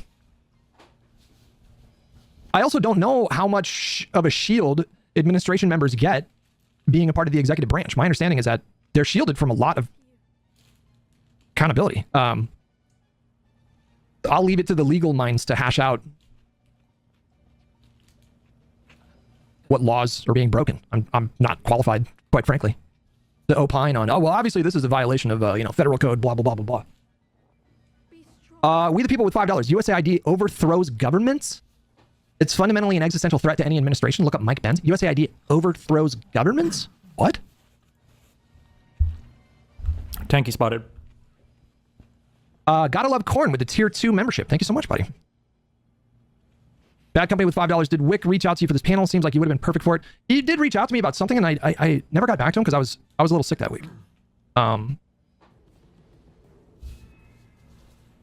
So we Lorg with $5. He just wants them to not hold office anymore. 14th Amendment. I think he's obviously memeing when he says every elected Republican. Nope. Like prosecute them all for insurrection so they don't hold office again. That's a bit of a meme, right? Take them out. Easy. Bad Company with $5. You can't martyr dog shit policy and ideas. Look at Kirk. TPUSA is done. Well, I don't know about TPUSA, but you can for sure martyr bad people. Deaths worldwide. That's like a man-made Holocaust through incompetence. But I can't think of I don't know how you would charge him with insurrection for participating in the Trump admin related to being a dickhead. Like that, he aided and abetted the enemies of the state by being a cabinet member for Trump and doing his thing. Wait, but now you're just playing into now this is just the tit for tat bullshit. We're effectively like, what is it? Today, the Democrats did a 1-minute video, which I approve of, by the way, saying, hey, military service members, hey, members of the intelligence community, you are sworn to an oath of the Constitution of the United States, and you have to remember your oath, and you should not follow illegal orders. Donald Trump, as Wick mentioned, said, these people are... Speaking of that. Yeah. I mean, you can't keep track of this guy and what he says. And I'll tell you this, though. I'm not backing down. I mean... Speaking of martyrs, I feel like this guy, his odds of being the 2028 nominee literally skyrocketed in the last week. I don't know if he's the front runner, but... What? Okay. I think he would be a strong nominee, you guys. Oh my God, bro. I think like this guy might be potentially the strongest nominee in 2028. We said something very simple. Members of the military need to follow the law. We wanted to say that we have their backs. I think Mark Kelly would be a strong nominee, bro. Hutch, look up Mike Benz. Listen, I appreciate the $2, but I'm not gonna. I don't want to do USAID fucking conspiracy theories here. Guilty of sedition, and the punishment of sedition is death. Okay, so all you're doing is you're just playing into, in my opinion, this. Wait, would he be the first bald president? Have we ever had a bald president before? Am I about to get bald representation? He would be the first, right? I can't think of any other bald president. We need one. Oh, Eisenhower? Wait, Eisenhower was bald? No, he was balding, but he didn't like. Donald Trump? Yeah, no, he didn't shave his head. Pretty sure the Constitution prohibits bald people from being president? That's devastating. This hysteria that every single political fight is existential. Well, except it is on that side. They're the ones that are saying that everything is existential while they're being existential. That's part of their existential fight, is by saying that everything is existential. They're making it existential by saying that if you had the power, then you would disbar them from politics and wielding power altogether. Yeah, but I think I have a good reason for that. They don't have a good reason to say we should execute sitting senators and congressmen. So, Sorry, Brian, go ahead, but I got plenty. I'm sure he's given us plenty, right? But I got. This is the tit for tat thing here. I feel like with Destiny, with these kind of takes, I have to read between the lines, and with some of the people in chat, I have to read between the lines and just almost get away from the literal specifics of the conversation altogether. And like what I'm seeing, I'm using my therapy approach. Like what I'm seeing is that people are very angry and they have every right to be. And what I'm seeing is that people are motivated by a sense of wanting justice, and they have every right to feel that way. And well, I'll affirm that. Pam Bondi, she appointed a temporary U.S. attorney for retributive persecutions of Comey and James in Virginia. Halligan was illegally installed, and the accusations were purely retributive. That is one. Okay, and I assume that they're going to get to this in the debate at some point, but how's that working out for him, you guys? How the fuck is that working out for them right now? And you want to emulate that? Do you think that is like... should be something that informs your decisions in this kind of way? How's that working out for him? I don't want to emulate the current Trump administration. He's like totally impotent, and we're not even a year into his administration. Pulse, thank you so much for 7 months. Appreciate it, buddy. One question for each of our friends here. One, to Staxi, I'm going to pull you and hear your voice. For sure. How much of this do you... Oh, I understand. You're taking away the wrong thing from the super chat. He's saying that is an example of a crime by someone in the administration. I can't speak to... I don't know if that's a crime. Maybe it's a crime. If it is a crime, then sure. Yeah, look into it and do something about it. But I don't know if she broke the law. To We Lord, thanks so much for $5. What were the repercussions? What were the repercussions of what now? What are we talking about? You agree with? I mean, yeah, well, so to be clear, sure. Just let me ask a question, right? Yeah, to be clear, sure, like Stephen has said, is that everyone... I am not... Okay, hang on. I just got to make a conscious decision to not get sunlocked. And just, there's a lot of good faith people in both my chats. I'm 97th grade. Why I'm just going to focus on you guys. Okay? You're the only ones that matter to me right now. Who has supported Trump, right? I'm assuming he means everyone in office, but I'm not entirely clear on that either. I think he said in office. Okay, well, everyone in office. Root with a tier 2 membership as a DGGer. This stance from Destiny is insane. I think he's taking a deliberately provocative stance to make a point. I don't know if he literally means we should prosecute every elected Republican, which would be based. I don't even know. Tens of thousands of people across the country? How many political positions are there in the country combined between local, state, and federal? Tens of thousands, maybe? I don't even know. Wait, what would that other... Like anyone voted for him. Would we are people who voted? Yeah, but if you voted for them, that's also support, right? The 200 million people, I assume Stephen doesn't think we shouldn't assume. It wouldn't be every single person that voted for him, because they're also, for the insurrection thing, you have to be a prior oath taker, so you have to have held public office, and we can't access people's votes, so. Yeah, okay, I'm not taking Stephen literally, I'm taking him seriously. Okay. Take me literally and seriously. Yeah, I'd be taking both. I'm not Trump. I don't need a translator or to speak like a retard. So. Okay. So Saxium, right? My implication of being that Trump speaks like a retard. I wasn't attacking anybody on the panel. That was my... Sorry. No, that's fine. No worries. Yes, that's No, sorry, I was waiting for him to finish his question. So the first thing that I'm going to point out is I felt like Connor was attacking. King Meet us for $5. The Mike Benz guy, that one guy keeps saying, look up his crazy right-winger conspiracy guy that helped take down USAID. This idea that like just because it was Nuremberg, like we're calling it the Nuremberg trials, it doesn't necessarily mean that we're like making that equivalent to what the Nazis did. Like obviously what this administration is doing is not as bad as the Holocaust. Okay, I need to watch this on Wix channel because I can't handle the video game noises in the background. It's driving me insane. Good. Stay mad. Get sidetracked again. I hope he gets sidetracked again. Trump and Congress. Okay. We have had a runaway. You're viewing Trump as a single moment, a single discrete moment in time. You did. Maybe bar them from office. Oh, we prosecute a Trump figure. Right. That is like the. And I just. But they don't have a problem. But I mean, like, hold on. It can always get Sanders. We just checking. So you're checking. Trump 3, if Trump 3 was legally possible. Aren't we? At some point, but once that's right. We shouldn't assume. they're being existential. That's part of their existential fight. I think it's like right here. That's fair. But since we're talking about all elected Republicans, could you tell me the never Trumpers that have run in Orlando, Florida? Nope. No, you can't. Okay. All right. So how do we? So above the top line, right? Above below the federal line, how do we determine these individuals? Because all of them may not have been very public, but maybe they had private stuff. They said something to their friends. Is that enough? I disagree with Trump. You consult the record. They're public officials, so they should have public statements. So it would be pretty exceptional for them to have no public statements as public. Yeah, but Thomas Massie is with the Republicans 91% of the time. Like he's still in lockstep as far as Trump's agenda goes when it comes to securing the border, when it comes to the big beautiful bill, when it comes to this, when it comes to that. I mean, he might have fought it at some point, but once again, 91% voting record that aligns with Trump over the past decade. To that point, just to throw something in. What about Fetterman as well? Would he be liable for this? Yeah, because he's like normalized. Like, I mean, I definitely think fuck that guy, but like, I don't know if he's liable for this. Psycho shit. This is my party should rule indefinitely without challenge, and I think it's crazy. Sure. This is why I'm trying to get those. I'm asking about details here, right? To like really nail down what the hell we're talking about. Okay, so you're saying they have to have made public statements. Okay. If they were elected within, was it 2027 is the last year of his reign, right? So if they're elected in 2027, a Republican, right? Do they count? Right? Are they up for these trials as well? If they ran under a Trump ticket, sure. If they were like supportive of Trump, yeah. Yeah, but hold on, that's not exactly honest because Fetterman has been also very against Trump. Like he's made a lot of public statements, like rejecting Trump. But you also said that Fetterman should go too. So it's I'm curious. A lot of statements. I guess you could find some particular issue. Whatever the particular thing is, if you want to concede the argument that you agree that we should do this, and now you just want to argue over the specifics of like who should be included, that's fine. For 90% of elected people, it's going to be plainly obvious. How you would determine we could leave it up to a court to decide. We could leave it up to a court to decide. We could leave it up to a commission to decide or whatever. But like, I mean, I'm not going to say like, oh, actually, I'm going to change my mind on this entire idea because there's going to be some edge cases that are difficult to decide. No, it's not that of the Republican Party should be barred from voting indefinitely. I don't concede that. I think voting. I'm not saying, who said voting? I just said holding office again. Okay, okay, 55% of the Republican Party voted in order to elect Trump as a first choice during the primary. Let's just say that correlates up to the Republican Party, where 55% of the representatives support Trump wholeheartedly as a first choice. I think that separating those people from politics is fucking insane. Loser. Yeah, so I think it matters here, right? So that, like, if let's pretend I'm a Republican, let's pretend I'm in office, right? If you're saying there's a way out here, well, I care about that way out. Oh, I'm a never Trumper too. I mean, I was always a never Trumper. Didn't you hear me say, right? Like, maybe on some website somewhere, I said something critical about Trump. Doesn't that count? These are public officials. They make public statements. They have public offices. They put out public press releases. These are not random individual private citizens. Definition. This is already so absurd that we could just go ahead and concede like a hypothetical in which we were able to perfectly discern every single never Trumper versus every single Republican. It's still a stupid fucking idea. It's still a nice idea. We'll do that. Let's do that. I have a question. When you, and this is for Destiny, if this is the public position that you're advocating for, what incentive does any Republican or anyone who's ever held office under Trump have to ever denounce Trump? Does this not just make them more incentivized to always support Trump? Because if they don't and Trump loses and the Democrats win, then they know that they're never. I mean, that's a good point, actually. We're going to have power again. So it's not a good point. You fucking retard. Donald Trump is literally making death threats to politicians, and he's not impeached. How could you possibly say that's a good point?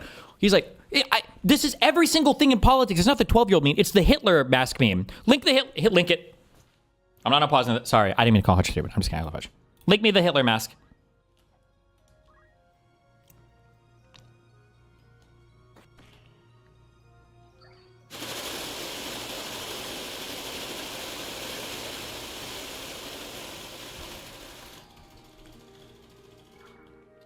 Somebody's got it. I know somebody's got it.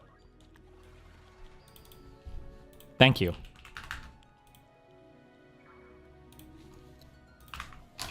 It's this meme. Yeah, can we understand this, please?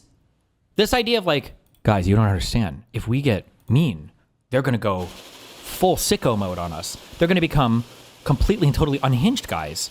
You don't understand, guys. They're going to get, if we go full sicko mode, they're going to go fuller sicko. And it's like, what? What have they not done? We're so far beyond the pale on so many different things. What are you talking about? Why would they ever? Yeah, he's become the boogeyman that the Republicans pretend he is. Yeah, no, this whole thing of like become the boogeyman is like raping someone over and over again, saying this person is physically abusive, this person is, and then the 12th time you rape them, they punch you, and they go, look at that, you've become the violent person I said you always were. I'm sorry, that's fucking retarded. Also, I don't know why you're speaking hypothetically, Wick. Do people have to support Donald Trump? Otherwise, if they don't, they feel like they're going to be held criminally liable for things. That's literally the entire story of the entire Republican Trump administration. What do you guys think is more likely to produce the outcome of MAGA, the movement, being defanged? Why does nobody have any? We're old enough now. If we were still 22, Hutch, then I understand this perspective. But we're old enough now that we should have some foresight. I don't care about MAGA. MAGA in all likelihood, no matter what, will be gone in 5 years, more or less. There's not another leader. I don't care about MAGA. I care about what comes next. I care about the next thing after MAGA. The same way that maybe we should have taken combating the Tea Party more seriously, because it wasn't the Tea Party that ended up being the existential threat. It was the MAGA movement that came right after and was built right on top of it, right? Or QAnon, right, as well, right? These are the things that you should be worried about. Not like, well, MAGA is going to be gone, right? Sure. But are you assuming that it's like, oh, back to the neolibs. Oh my God, look, it's Reagan's son. It's Jeb Bush. Like, oh, thank God, all the Republicans woke up from their nightmare and they're all sane people again. Why would you assume that? This country. That was a bit convoluted. Okay, hold on. I'm going to give you guys 2 options. And you guys tell me which one you think is more likely to mortally wound MAGA as a political movement. We don't care about MAGA. It's for what comes next. Nuremberg trials. And I guess according to many people in YouTube chat, the president directly involves themselves. What? Where did this come from? Where did the president directly? Who said? Did I say this on accident? Where did this come from? I don't understand. I don't even know what the president directly would do. What are we talking about here? Themselves into the process. Like the president is spearheading this Nuremberg 2.0 situation, and then you have trials, criminal prosecutions, et cetera, which those wouldn't even be televised because the federal courts, they don't allow cameras in the courtroom, but I suppose maybe the Congress could change that rule. I don't really know. Okay, so you have that option, or why don't we just like play the tape out a little bit here?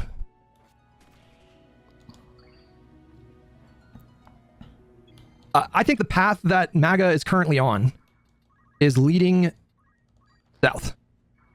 I think MAGA right now are already on a really bad trajectory. They are headed for a shellacking in 2026. And if Donald Trump continues to, number one, physically diminish, and number two, just act increasingly unhinged, we could be headed towards, now I'm not going to give everybody's hopes up here, but we could be headed towards like a 2008 style blowout in 2020 if the current trajectory holds. I wouldn't put money that the current trajectory. Do you know when we had a 2008 style blowout? In 2008. What came? 2008 was Obama, right? And then 2012 was Obama too. Who was the 2016 president in the United States? Who came after the 2008 blowout? Who came after Obama? It was Trump. Why would we want to emulate that? That's the thing we're trying to avoid. I'm not telling you the current trajectory is going to hold. Who knows what's going to happen in the next 3 years? Nobody can predict this kind of thing. Hi, what's up? Yeah, I have a quick thought. Have you ever made the argument yet? Because I've been thinking, like, I don't know if this is a valid argument, okay? So for people like Hutch, like, do you think that with, mainly because there's, like, old, white, and male, like, they don't have, they have the privilege of waiting until that time? Can you possibly make the argument that, oh, yeah, brown and minorities, they don't really have the privilege to wait that There long? might be, like, a little bit of that in there, but I think the biggest issue is, that people don't realize how far gone it is right now. And they seem to think that after the Trump admin is gone, that the Republicans are going to go back to normal. I don't know why, but people just aren't considering like what comes next. I don't know if anybody's even answered that question. Maybe I should have focused on more. Or maybe I ask at some point. I don't know. I wonder if anybody will ask Hutch, like, what do you think is going to come after Trump? Do you think it's going to be more in that path? Or you think we're going to go back to like the Rubios and the Cruzes? Exactly. Because like, like now, the like Nick chances Fuentes are is the one who's getting really popular. Yeah, sorry. Yes, because they're going to replicate like the success that Trump has had in 2016, right? And in addition, I feel as though people pretend as if the entire thing started with Trump, when in actuality, hasn't this stuff been going back like for decades? Like, is there evidence pointing to that? There is, right? Oh, okay. Yeah. Yeah. Anyway, sorry, that's just a thought that I had. Considering how like just these two questions, the privilege and the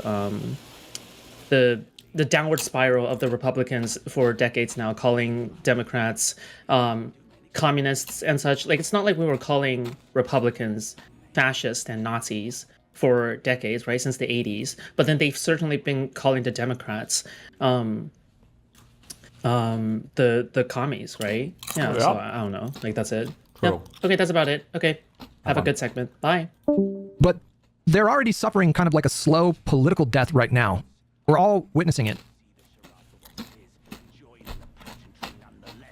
It's happening right before our eyes. What do you do once you get power? That's the question you're avoiding. I think the next president should focus on meeting the needs of the voters. That's what the next president should do. The next president should seek to springboard if we play the tape out and if the current trajectory holds. And then the Democratic president has big enough majorities to actually do some really bold stuff. They should focus 100% of their time on that. Leverage that moment to get a public option. Codify the John Lewis Voting Rights Act. What did Biden do for his whole term? Unprecedented investment in infrastructure. Green energy. The wars kind of suck, but I mean, what was he going to do with that? I mean, like, the American Rescue Plan, the ARP, what bailed out like every single state, every single city's, budget deficits? Like what? Codify abortion protections. Oh, we just need to get a public option and legalize abortion in the Congress. Oh, that's it. Meanwhile, what do the Republicans have to do? Make sure that you go to Fox News as much as possible and say the most unhinged shit possible. And then what do the Dems have to do? You need to codify two of the most heated, debated questions in fucking U.S. history. Abortion and some kind of massive healthcare upgrade. Okay. Easy. Okay. Cool. No problem. Do something really bold with renewable energy infrastructure projects. Like, take the time and use your power and capital as president. Sure, abolish ICE, Fold it into DHS. Just get rid of ICE. I'm on board with that at this point. We already have DHS. They can execute those functions. You don't need ICE. I don't know what the political... No! Stop with this ICE shit. ICE is based, okay? If there is some crazy fucking... the things that Republicans fearmonger about, if there's some crazy fucking drug dealing, raping, hostage taking criminal entity through illegal immigration, whatever that's in the United States, we should be able to fuck that shit up hardcore. We should be able to send those guys in and capture them and take them out, okay? It shouldn't be for military surplus Apache helicopters to descend upon the suburbs of Chicago to escort out families that fucking came illegally 20 years ago. That's fucking retarded. The problem is not ICE. The problem is the way that the executive is wielding them right now.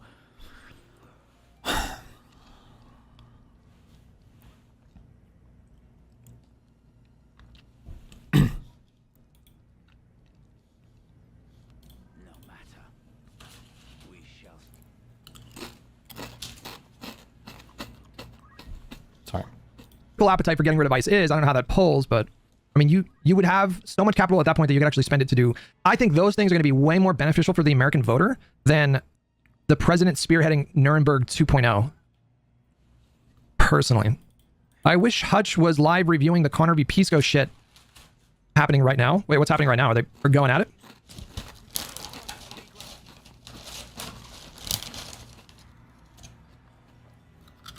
Which has to do with, like, have they proved to your satisfaction or to Hassan's satisfaction the existence of mass coordinated rape as an intentional tool?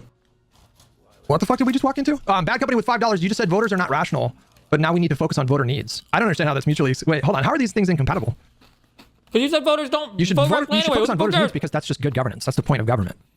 Wait, so now it's not about politics. Now it's about doing what's morally right? Oh, it's the pick and choose. It's the tool. It's the box. It's the lunchbox of politically expedient opinions.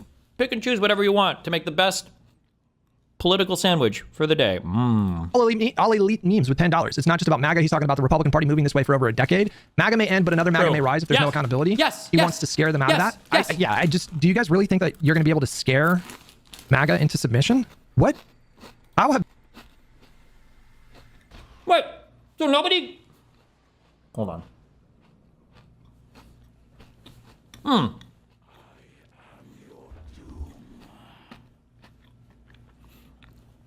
In my opinion, a really good example of this was the filibuster. Republicans aren't stupid, even if they're evil and spineless fucks. They know they're going to get fucked in the midterms. And when Donald Trump came on Truth Social, he was like, I want to get rid of the filibuster. I need filibuster. The Republicans in the Senate were like, bruh, if we get rid of the filibuster, our shit is anally raped next congressional cycle. What do you call it? For the next Congress. And they know they'd be fucked. They'd be completely fucked. They didn't do that because they know how fucked they'd be. Because they know there'd be huge consequences to pay. They would get completely fucked on it. They ever indicated that this is a movement that can be persuaded in that kind of way? You think you can? We don't need to persuade necessarily the movement. The politicians just need to know that they'll be held accountable. That's the point. The politicians are the ones that need to know, like, oh, if I fuck around like this, and it's going to be pretty bad for me politically. At the very least, my political career will be over. That's good. Scare MAGA into submission? Your honest answer is yes. I wish I had your confidence. I don't know what that's based on. When have they ever demonstrated an inkling of a possibility of this like being the case for them? The filibuster? Berthamson with $5. I feel like you're being disingenuous. I didn't see anybody saying that the president should be the figurehead for the trials. Well, I asked people in chat and they said yes. That's what that's in reference to. Oh, well, the people in chat said ASOS with $5. Okay. The research doesn't show it would embolden MAGA. Too long, didn't read. It indicates that prosecutions of Donald J. Trump or his officials are unlikely to change the minds of his base. And then you linked two things. Throw them into ChatGPT. I'll take some time looking into these studies afterwards. I think you're going on this issue.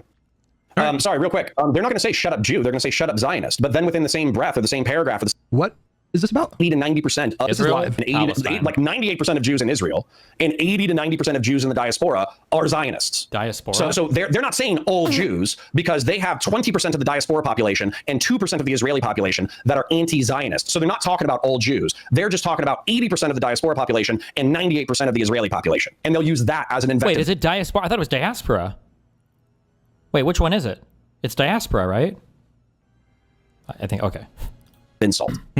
So, I mean, that's interesting because I heard you just then say that JD Vance is like a Zio shill. Did you say that? I think so. Was that you? Was that sure most of the admin is Zio shill? Was that you signaling a dislike and disdain for Jewish people and conflating that issue? What were you doing there? No, I think that there's an actual. All right, we should do one thing at a time here. Maybe we can review that maybe on Sunday. Yeah, you think? Noxus with $5. MAGA has not faced any real accountability, so we have never had a good example. True. They've gotten away with January 6th and so many other things scot-free. True. Well, True. To be clear, there were criminal convictions in the Georgia case because there were criminal convictions. And what happened to them? What happened to the convictions? What happened to the convictions on January 6th? Does anybody remember? Anybody remember that? Anybody remember what happened to those? Were people that pled guilty? And are there still ongoing criminal cases for? So there was some accountability for that stuff. But I don't know what are the options of holding Trump accountable for January 6th at this point. I don't know if there's any options there. How many people in pardon that have committed crimes either directly on his behalf or on behalf of his administration or just other crimes and then end up supporting him? Like the Republicans already have this thought process and it needs to be exterminated. The thought process, not the people. Wait, hold on. This is such, okay. The reason why this is such bullshit is because I feel like you just either don't understand or don't want to understand the MAGA narrative and why it's appealing to Americans. But the whole narrative is that since World War II, we have had a runaway federal government that has grown and grown and grown and grown outside of the Constitution. The Republicans have been playing footsie with the Democrats forever. And as a result, we now have a wrecking ball. So regardless of whether or not you think Trump is a good person or a bad person, things like cutting PEPFAR and USAID, that's good on a principled stance because billions of dollars shouldn't be going overseas to help people who aren't American. Slashing the DOE, deconstructing the Department of Education. Well, the federal government, realistically, we're 50, relatively speaking, sovereign states who should be deciding our own local affairs. Well, that's a good thing because the DOE, since it's gutted, it's now giving local control to education. You can say that those stories are bullshit. You can say it's nepotism. You can say it's cronyism. You can say all the corrupt things, and I'm probably going to agree with you 7 out of 10 times. But that doesn't mean that people with Americans, especially with the First Amendment, with freedom of speech and freedom of conscience, that doesn't mean that that opinion or behavior should be made illegal. That's fucking insane. That's insane. You yourself are advocating for a position that's contradictory to the Republic of the United States. It makes no fucking sense. Literally not. We literally have an amendment that literally bars people from committing insurrection. Literally. Okay, how has Marco Rubio committed insurrection? Hit him up by supplying an insurrectionist. That's not insurrection. It definitely is. Read the text of the Section 3 of the 14th Amendment. Aiding and abetting. It's part of an insurrection. Yeah. There's no difference between committing insurrection and insurrection. That wasn't actively participating in the insurrection. Trump hasn't been convicted of insurrection. You don't have to be convicted for the amendment, but we can convict by describing crime. If you're talking about crime, he's already pled and he's already been. One time. Let Destiny, hold on. Let Destiny finish his point, then you can respond. If he's pardoned, if he's pre-pardoned, then he's guilty. Then you just say charge him with it, have him be pardoned, nothing happens, then you bar him from running for office again. Okay, so Hunter, right now. True. I like this idea. I think it's very clever. My understanding is currently the legal theory is that more or less when you get pardoned, you are accepting that you committed the crime, right? If you accept a pardon, you're, in a way, you're saying, yeah, okay, I did do this and I accept a pardon for it, right? Well, if you accept a pardon for anything related to insurrection, then you should be allowed to be held accountable for insurrection as per the 14th Amendment, which says you can no longer run for office or hold office because you were an oath taker and you broke your oath. I think that's cute. Because you're being consistent. You're just going to go ahead and accept the fact that Hunter is guilty of FARA violations, tax violations, money laundering, and corruption on behalf of the Biden family, right? Sure, Hunter Biden can never run for public office again. I'll be consistent on that. Okay, that wasn't even the question. But the whole point is that I know that's bullshit because we thought about this in the past. All you're doing is you're making a concession because the concession doesn't matter anymore. So what's actually going on here is you're saying that we should bar probably a sixth of the country from participating in politics once again. And I said elected officials. No, wait, you keep saying a sixth. I'm saying elected officials right now. Saying that elected officials should never have participated within like the cult of Trump or MAGA politics. True. Yeah. It's a little broad. It's a little broad, but I do think he's memeing a bit here. Teague Starbuck with $5. If your only options were prosecution of MAGA's leaders with the president leading the charge or nothing, which would you choose? That's a good question. Probably nothing. Probably nothing, because I think that would stop the president from doing... The president wouldn't get... I think it would be much more difficult for the president to get anything done. To put the question in a different way, let me ask you guys, what do you think is more important for the... Let's say a Democrat wins in 2028. They're inaugurated January 20th, 2029. What do you think is more important? Why does it have this weird done? One? Their policy agenda or Nuremberg 2.0? Let's say the president has big enough majorities to get a public option done. Doing both. Would you rather have a public option or would you rather have Nuremberg 2.0? No. It's a hypothetical. They can and should do both. Okay. Can I get you to concede that the president leading the charge on Nuremberg 2.0 no one is could potentially massively stifle any legislative efforts? Could I get you to acknowledge that is possible? It's like the dumbest, weirdest addendum to what I'm saying ever. What is this thing? It's like fixing this idea. Do you think that the president of the United States should really come out and speak in the Jabba the Hutt voice every time he talks about Donald Trump, guys? You really think that that's how we should hold them accountable? Is it should involve the president of the United States talking like Jabba the Hutt? Really, guys? Serious? Jabba the Hutt? Really? Who said this? Who said this? Okay. That's where I'm coming from. That's where I'm coming from. So it's not necessarily a binary, but that's just what my thinking is. Maybe it's possible. I will concede in the infinite multiverse. Maybe it's possible for a hypothetical Democratic president to lead Nuremberg 2.0 and get a public option. I am inclined to think that the former would very much complicate the latter. And for me, it's more important to get a public option than Nuremberg 2.0. In my opinion. In my humble opinion. I think that would be much better for the American people than Nuremberg 2.0. How do you feel about it when the president doesn't spearhead it, but appoints a special counsel? That was my position the whole time. What? If there is some kind of massive effort to criminally prosecute agree the Trump administration, which again, I'm not sure how feasible this is. Pretty sure Donald Trump is going to pardon himself and his entire cabinet on his way out the door. So I don't even know what we're talking about. So we can't do anything. That complicates things. Oh. Then you don't think MAGA is that bad? No, that's not what I'm saying. I'm saying that you and I have totally different opinions about what is the best way to quote unquote defeat MAGA. Right now, my position is that they seem to be doing a really good job defeating themselves right now. Oh my God, defeating themselves?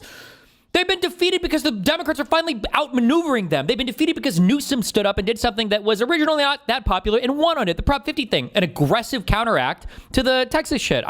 I'm sure Hutch supported that at the beginning. They're being defeated by Schumer outmaneuvering them in the Senate, by the insistence on the Epstein shit, by the historically long shutdown from the federal government and staying on point with the messaging. It's not like they're randomly losing on their own. I mean, they are making mistakes, unforced errors for sure, but that's also because of some pushback, intentionally, deliberately, by the Democrats. There is a price to pay for Trump. There has been a price to pay for Trump. And I know for some people, they're not going to be able to compute that because he won re-election in 2024. And for some people, that's kind of the end of the analysis. And that you just assume like total victory moving forward. But that's just not the way that politics work. Number one, 2024 should have on paper been a blowout for the Democratic Party, just an absolute blowout. It should have been a bloodbath, and it was not. I think that's because of Donald Trump. And Donald Trump has proven himself to be quite the albatross for the Republican Party. He is dragging that part. He is holding them back. The Republican Party would be stronger if they had competent leadership. The Democratic Party would be struggling a lot more. We would be having... adjust.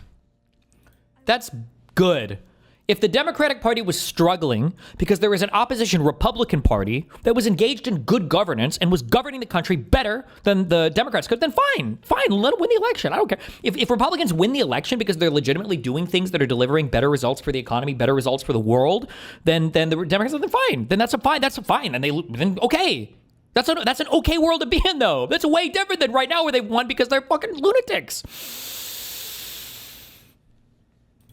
If the Republicans actually had a competent leader, Donald Trump has been a drag on the party.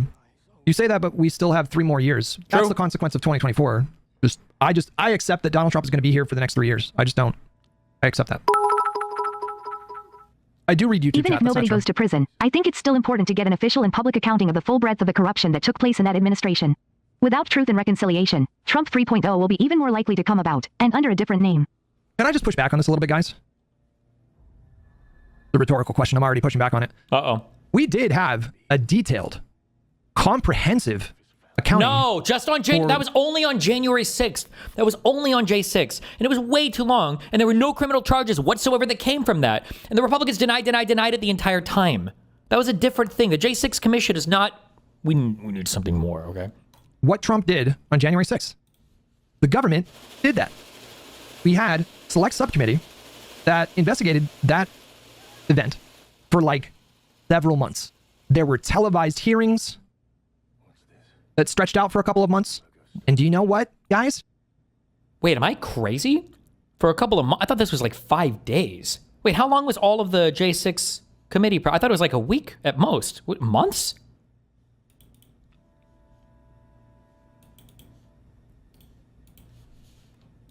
It didn't really move the needle significantly. So where is your confidence coming from that a Democratic president-led investigation would yield the kind of results that you guys seem to think it would? I don't understand where that confidence comes from. Of course, the president has a bigger platform, sure. But I think the reality of the situation is there's a significant percentage of the country that are relatively disengaged from politics. Engage them. I think we looked up some statistics a month or two ago. We tried to sort of gauge. And I think where we landed on was it's like 70 to 80% of the country that are pretty disconnected from politics.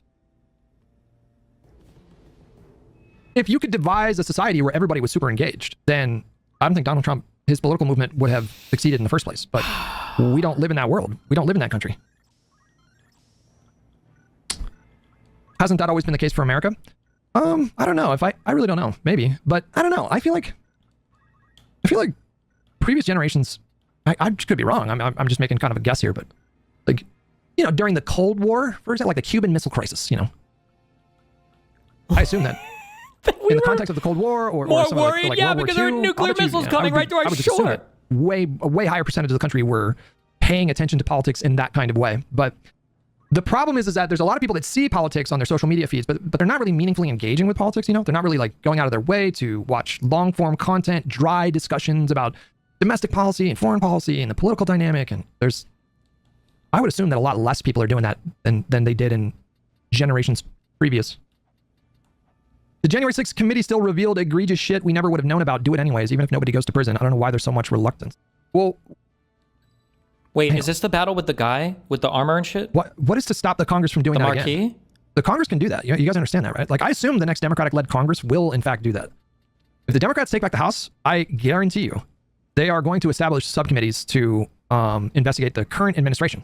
They are going to haul cabinet members up in front of live cameras in subcommittee hearings, and they're going to grill the shit out of them. Yes, but also so I think you guys are going to get a taste of what you're looking for, just a little taste, in about a year, a little over a year, when the next Congress is sworn in and Democrats are probably in the majority. And to be clear, you do not want them to do that, Hutch. He mad. Ooh, you guys are triggering him. Can you guys take a fucking breath? When did I ever suggest or hint that I don't think that the Democrats in Congress should hold hearings and grill? Take a fucking breath, man. You are arguing with somebody else. Bro, it was a question. It was a leading question. It was an assumption. Like, what have I said that indicated that I would be opposed to Democrats grilling the administration? Noxus with $10. we had accounting for January 6th with no accountability. Sure, it is great that some things were found and proven, but to what end? Committing treason without consequences is a horrible precedent that we set. I agree. But we have to. I agree. So that something. And I think it's reasons. Garland's fault. I 100% agree. It's too late. Title with $2. Search for We Go Low, You Go High video. Pass. I want to pass on that. Bad company with $5 under a Dem president, the DOJ would be working independently. The hypothetical. Wait, did I miss this on my first Tactics playthrough because I was too young? This guy raped a girl? What the fuck, bro? And her brother doesn't even care? That's kind of fucked up. I feel like they imply that a lot. I don't know if that's just the new translation or what. What the fuck? Was disingenuous. Wait, what hypothetical? Hold on. What was this about? Well, that's what I'm pushing for. And if we assume that hypothetical, then I'm already on board with that. DOJ should operate independently.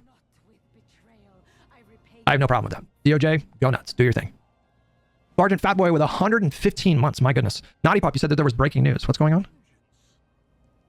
The 11th Circuit upholds $1 million penalty on Trump and Alina Habba for frivolous suit versus Hillary Clinton, Comey, DNC, etc. over Russia claims. Trump and his attorneys committed sanctionable conduct. Ooh, goddamn. That's a problem. That's a problem. That's a problem for the Trump sycophants. There are very real consequences. That might if you're a inflame lawyer. MAGA, though. Like, Donald Trump is out here trying to find the most sycophantic, unscrupulous lawyers to prosecute his political enemies. And you talk about accountability. I mean, this is pretty significant for that lawyer. Fucked up. I assume they're probably going to lose their license to practice law. That seems pretty significant. Dig Dug with 102 months. Thank you so much, pal. This feels just a little bit sorry, and I think this is a little bit different from the place that we started at, because you were saying Nuremberg trials, but these don't sound like trials. Like, these do sound like if you're part of the admin, you're guilty. But I don't know if that's a trial. Well, if they're pre-pardon, then we can't have a trial. Now they don't pre-pardon. Sure, we try them for interaction. Fuck it. Sure. Okay. So what? Let's go. Okay. Yeah. Actually, let's say that we're pre-pardon them. What's your evidence that they're engaged in insurrection? I don't know. We'd have to figure out what the historical definition of insurrection is, and then I guess we would dig up all the evidence. We do our discovery like a normal trial, and you find everything, and you go through all the emails, you go through all the phone calls, to see if they were knowingly violating the law. This would fall flat on its fucking face. Would it be politically popular? I'm not denying that, of course. Would it be politically unpopular? Yeah, okay, so so what you're saying is you're making a moral statement that 1/6 of political representatives, or actually it would be a quarter because these are elected people. 1/4 of elected representatives should be prohibited from participating in politics. Yep. Okay. What if we do these trials? What if there's no pre-pardoning? All right, Naughty Pup, have a good happy Thanksgiving. Enjoy your time with your family. Marco Rubio gets put on trial and he's found innocent. Like, I don't know if I understand even your hypothetical. He beats his trial, but at least all the evidence will be out there. Yeah. Okay, sure. So then I don't know. So, sure, yeah, I agree with that. Here's the question for the opposite side. I don't agree with this. Wait. Okay, question for the other side. Let's say that there are no trials. Let's say that another Trump comes along. Why wouldn't you support him doing the exact same things he's done now, but worse? What? Hold on. I'm sorry. Why wouldn't you support the next Trump doing the same? Doing the next? No, sorry, not you. I'm not asking you. Elected politician comes about. There's the Trump 3 or whatever. The next Trump comes about. Why wouldn't you support him doing the exact same things that this Trump is doing, but even worse? Not you. It's you in a general sense. You being MAGA or anyone else. Oh, okay. Yeah. So if I were MAGA, what is the disincentive from supporting Trump 3 if Trump 3 was legally possible? Aren't we incentivizing people to take advantage of the law here? Ooh. Without political consequences. I probably wrapped my head around the fact that I think that Trump's going down because he's an ephebophilic sex cultist. I would have to say that we would need to reinforce, actually, I think the political capital after Trump. Just to be clear as well, guys. Let's not make any mistake right now. The Trump admin is losing popularity, not because of how evil they are, but because of how ineffective they've been. That's why I'm saying we got lucky that this guy's a fucking retard. People aren't turning on the Trump admin because of the cruelty and the maliciousness and the vitriol. They might say it now, maybe, because that's a convenient thing to point to as an excuse, but it's because their administration just sucked. They haven't delivered for the American people in any way, size, shape, or form. Who's to say that somebody delivering policy more effectively could maintain the same level of evilness and the American people wouldn't give a fuck? Should be spent on reinforcing the guardrails around authorization of uses around military force. It should be put to reinforcing the guardrails around executive orders. It should be put to trying to get Congress to be more of, like that Congresswoman said who just got installed, that it needs to be a co-equal branch of government. So I would actually just checking. So your check against the people. Your check against the people who would support Trump, the next Trump. The people who are openly okay with breaking the law would be to make more laws. Yeah. Okay. And also, in reference to breaking the law. I need to start keeping a running. I need to open up like a notepad document and just start keeping track of all the ways that the guardrails have checked Trump during his second term, because it has been numerous. I would love to hear those.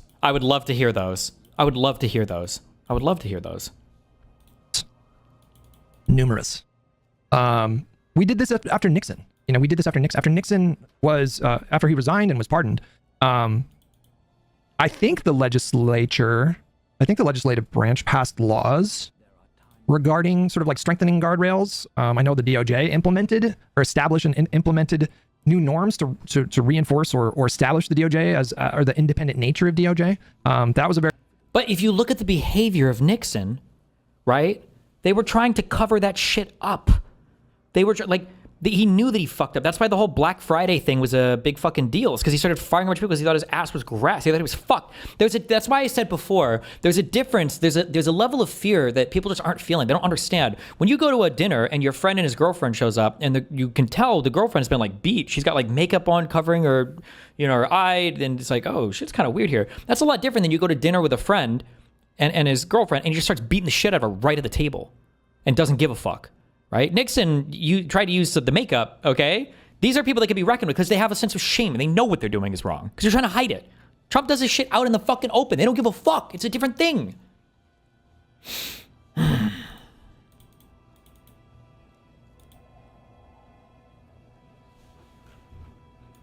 Uh-oh. Trump did the thing again. The thing? I love the thing. I love the thing. The suspect worked very closely with the CIA in Afghanistan for years, that he was vetted, and the vetting came up clean. He went cuckoo. I mean, he went nuts. And that happens, too. It happens too often with these people. You see them. But look, this is how they come in. This is how they're standing on top of each other, and that's an airplane. What the? Bruh, why is my president holding up pictures? Why is he holding up pictures that he printed out? Oh. This is how they come in. This is how they're standing on top of each other, and that's an airplane. There was no vetting or anything. They came in unvetted. And we have a lot of others in this country. We're going to get them out. But they go cuckoo. Something happens to them. Your DOJ IG just reported this. Queen alert. Is that a queen? Queen status. Hello. Royalty in the... wherever the fuck this is. Mar-a-Lago? Nice. Cuckoo. Something happens to him. Your DOJ IG just reported this year that there was thorough vetting by DHS and by the FBI of these Afghans who were brought into the U.S. Ooh. Uh-oh. So why do you blame the Biden administration because for what this man did? Are you stupid? Are you a stupid person? Because they came on a plane along with thousands of other people that shouldn't be here, and you're just asking questions because you're a stupid person. And there's a law passed that it's almost impossible not to get them out. You can't get them out once they come in. Oh. And they came in, and they were unvetted, they were unchecked, there were many of them, and they came in on big planes, and it was disgraceful.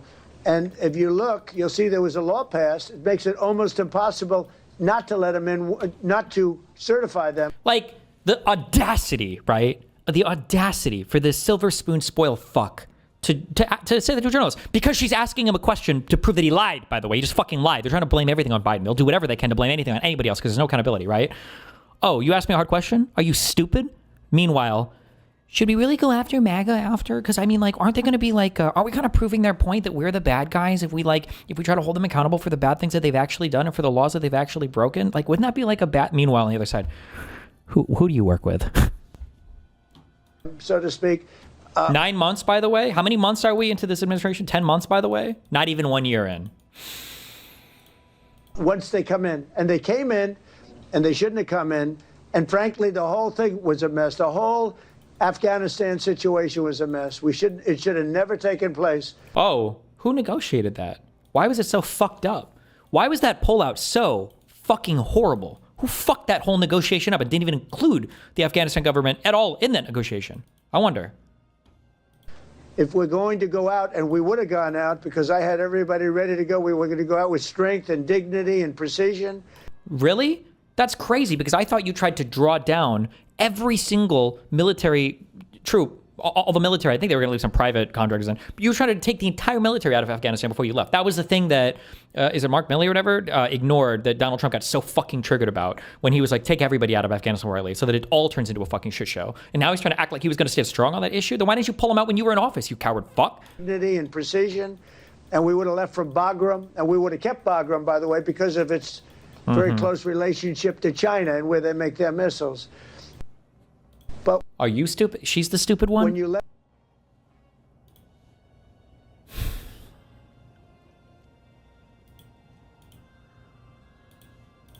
very rational response. Now, you know, Donald Trump came along and kind of trampled a lot of those norms, but are we suggesting that this is a bad idea? Like the Congress should probably write and pass some new laws clarifying some things? Like Clarifying why would you what? dismiss that? What are we clarifying? So just so you know, Congress has passed a law, H.R. 792/69, okay? Things in the Constitution probably shouldn't be gotten rid of with an executive order. So like things like birthright citizenship, you probably shouldn't be able to write those things away with an executive order. Like the next admin coming is like, oh, I didn't know. Fuck me. I also don't like this framing by Hutch because it automatically gives into the delusion that the administration is acting within the bounds of the law, right? Like think about what he just said earlier. Hutch said, well, the judges have pushed back on him in unprecedented ways so much. Okay, so that means they are trying to break the law. So then why the fuck would you write more? What the fuck does it even matter? Why would you dismiss doing something like that? There's no use for anything like that? Are we just going to assume that every Republican president moving forward is going to be another iteration of Donald Trump who's just... Why wouldn't they be? Going to trample these norms? Like, yes! Wait, yes! He stumbled onto it. Now he's being sarcastic, but yes! Why wouldn't they be? That's the question. Why wouldn't they do that? Why wouldn't they do exactly that? There's no use for anything like that? Are we just going to assume that every Republican president moving forward is going to be another iteration of Donald Trump who's just going to trample these norms? Like, I don't... Do both, Hutch? Hold people accountable and, like, strengthen the guardrails? I mean, yeah, I agree with that. Of course. Just not in any meaningful way. Pardoning Nixon was a mistake? I mean, I'm inclined to agree. Yeah. Law, we would have to get into the nitty-gritty of it. Because as an example, you said that Trump people have suffered no consequences. That's not true. All the January 6th insurrectionists were incarcerated. There were 1,500 people who had criminal charges. And then they were pardoned. Yeah, that has nothing to do with whether or not they suffered consequences. They still suffered consequences. If you want to put limits on the power of the pardon, then I'm all ears for a technocratic solution. But I guess my question is, if you're a Republican congressperson right now, why the fuck would you ever support guardrails against the pardoning power when, like, you could just be a George Santos? You know what I'm saying? Like, you could just be breaking the law, and then Trump gets to pardon you. Why would you ever try to limit that authority? Where does the pardon power come from? Is it in the Constitution? Can the Congress pass laws to limit the president's pardon power? I don't think so. I think you need a constitutional amendment, right? I think they can, right? Or can they not? I thought does it come in the Constitution? So I need this barrette, but I don't want the president's pardon power comes directly from Article 2, Section 2 of the U.S. Constitution. Because this power is explicitly granted in the Constitution, the Congress cannot change it through ordinary legislation. Congress has a few indirect tools. They can do oversight and transparency. They can investigate circumstances surrounding a pardon. They can require reporting or record keeping. Okay, no, they're very limited. You'd have to amend the Constitution. Well, I mean, if you had principles, it's because you wouldn't want to see the republic die. Yeah, the pardon power is that... I don't know what the founders were thinking with that. That is insane. Because they very, very much fucked up with that. Like, I really have no idea where that came from. Why did they think that was a good idea? I would have to go back more in the time, but like my guess is just like, why would somebody abuse the pardon power, right? Like it would be so unbelievably unpopular. You would be doing it solely as the president. You would get impeached for it. I think that was the idea, right? They didn't envision political parties being a thing. So why is it that, how could a single executive, one man, one president just pardon people corruptly? I think at the time, maybe because, I wonder if they would have envisioned political parties forming, if maybe they would have had a different thought about it. But there's a Federalist paper about the unilateral executive. Yeah, we did, but I think in that paper, I don't think there's a whole paper. I think there's one that brings it up, but it's like one paragraph. I think. I think it was a Hamilton one, and he was like, was it Hamilton one? He was like, would one man really corruptly abuse the pardon power? Like sometimes there are cases so exceptional, and there's just no shot. I'm not even going to imagine that a president of the United States would ever abuse the pardon power. That's just crazy. I think that's basically what he said. That was it. It was like, okay, okay. King. Hold on. Can I find it in my thing down here? Wait. My mini monitor. Search. Pardon.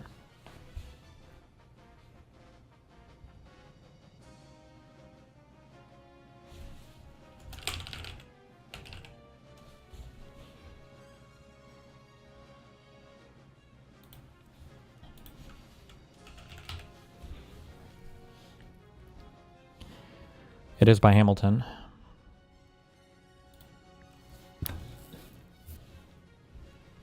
This is number 74. I feel like he just gave, it was like one sentence. He was like,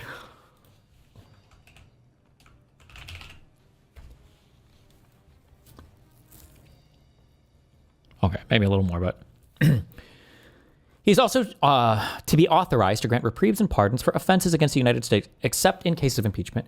Humanity and good policy conspire to dictate that the benign prerogative of pardoning should be as little as possible, fettered or embarrassed. Like, this would be not a thing that people would do. It would be embarrassing to accept a pardon, I think, right? Like, the criminal code of every country partakes so much of necessary severity that without an easy access to exceptions in favor of unfortunate guilt, justice would wear a countenance too sanguinary and cruel. As the sense of responsibility is always strongest in proportion as it is undivided, it may be inferred that a single man would be most ready to attend to the force of those motives which might plead for a mitigation of the rigor of the law, and least apt to yield to considerations which were calculated to shelter a fit object of its vengeance. So as in, like, maybe we have laws against, like, you can't murder people, especially on Sundays on church day. And like a wife kills her husband who's battered her for years and years, and, you know, a jury still finds her guilty of murder. And it's like, this is like the case that he's kind of talking about here. Like, at these times, maybe one man could dispense of a pardon power in such a way to escape the necessarily cruel and harsh grasps of criminal justice, right? But it would be exceptional. The reflection that the fate of a fellow creature depended on his soul fiat would naturally inspire scrupulousness and caution. Of course, the president, knowing that the person that would depend on his sole decision, okay, would naturally inspire scrupulous and caution. The dread of being accused of weakness or connivance would beget equal circumspection, though of a different kind. The president himself, he wouldn't want to be accused of conniving, of being weak, of doing things to support people that are helping him, right? A president would never do that, right? On the other hand, as men generally derive confidence from their numbers, they might often encourage each other in an act of obduracy, I don't know what that means, and might be less sensible to the apprehension of suspicion or censure for an injudicious or affected clemency. I don't know what that sentence means. Jesus. An act of, hold on, wait. Is the state of being stubbornly inflexible. Okay. Might be less sensible to the apprehension of suspicion. Okay. On these accounts, one man appears to be a more elegant dispenser of the mercy of government than a body of men. Oh, so the idea that like a group of men could come together and issue a pardon, because now as groups, I'm pretty sure the founding fathers, Hamilton especially, I think, hated the concept of political parties. It's like the groupthink sheeple, all your edgy high school shit, the sheeple, the parties, the slugs. Men together will make stupid decisions and they will be inflexible. They will encourage each other in acts of obduracy. I don't know how to pronounce this word. And they might not be less sensible to the apprehensions of suspicion or censure. They're not going to be held as accountable. But one man, a president, would be, so he would never do this thing. The expediency of vesting the power of pardoning in the president has, if I mistake not, been only contested in relation to the crime of treason. This, it has been urged, ought to have depended upon the assent of one or both of the branches of the legislative body. Oh, also keep in mind, too, that when we talk about the pardon power at the outset of the United States government, as envisioned by the Constitutional Congress, I don't even know how many federal laws there were. Right? Like, you're not really talking about too many laws here. It's the federal government. I don't even know what federal laws, like, it wouldn't be anywhere near as comprehensive, I think, as it is now, where the federal government has expanded so much and encompasses so much of our daily lives. I shall not deny that there are strong reasons to be assigned for requiring in this particular the concurrence of that body or of a part of it. So this has to do with, like, obviously you can't pardon treason or whatever, right? As treason is a crime leveled at the immediate being of the society, when the laws have once ascertained the guilt of the offender, there seems a fitness in referring the expediency of an act of mercy towards him to the judgment of the legislature. And this ought the rather to be the case, as the supposition of the connivance of the chief magistrate ought not to be entirely excluded, but there are also strong objections to such a plan. It is not to be doubted that a single man of prudence and good sense is better fitted, in delicate conjunctures, to balance the motives which may plead for and against the remission of the punishment than any numerous body whatever.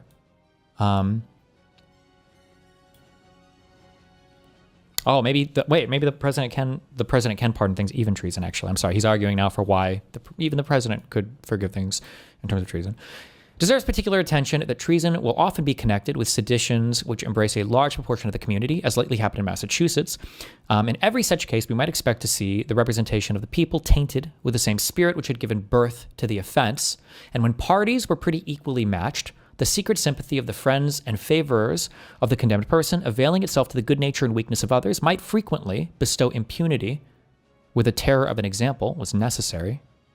On the other hand, when the sedition, so this is saying that the same cause, the same thing that gave rise to why a person might commit treason, favors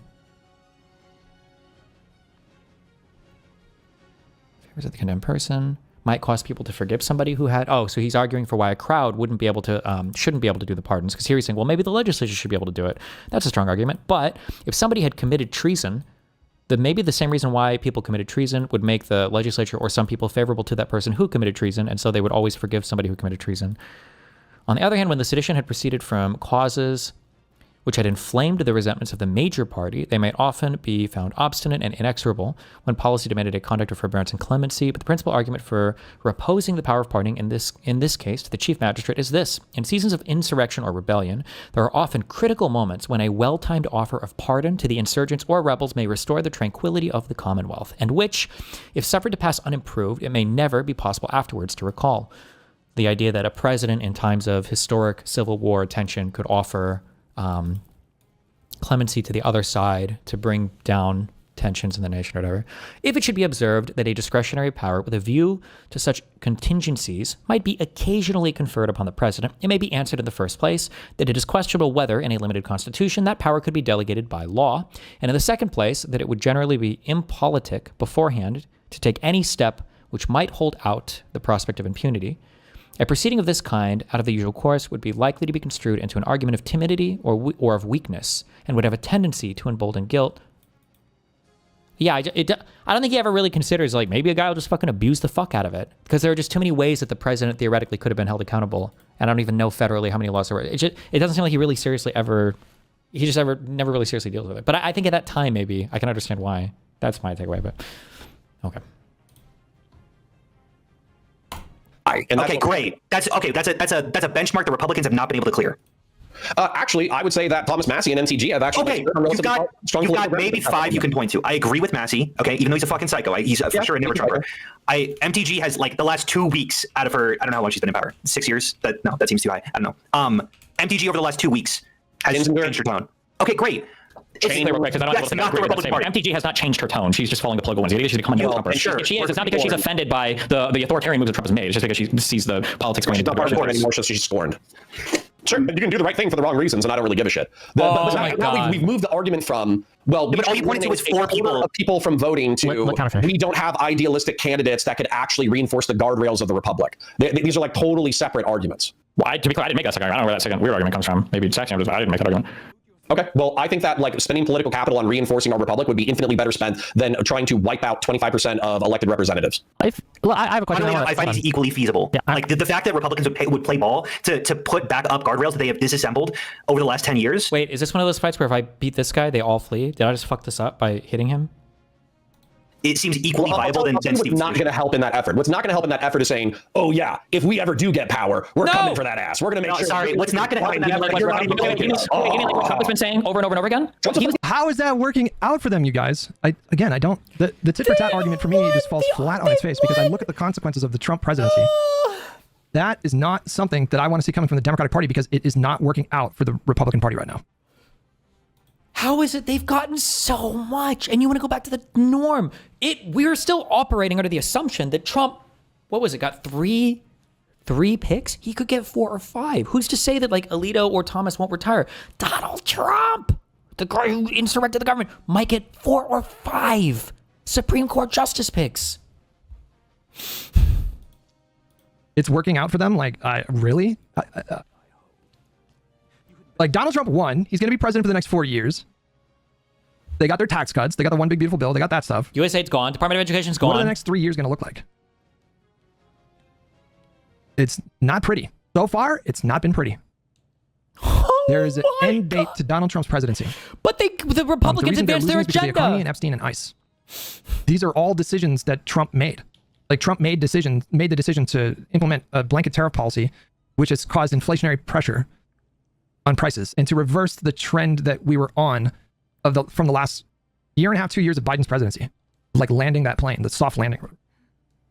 Donald Trump's administration chose to weaponize ICE in the way that they've done that. And what was the third? And Donald Trump's his administration, they have chosen to make the Epstein issue way more salient than it needed to be. These are all self-inflicted wounds. But I don't disagree that these are the reasons that are driving Trump's approval ratings, but I don't think that it is. I think there's probably very good argument that Donald Trump doing massive overreach is also damaging him politically. But really, that's what people are mad about, is the overreach. Wait, hold on. We have a key meme coming through. Hold on.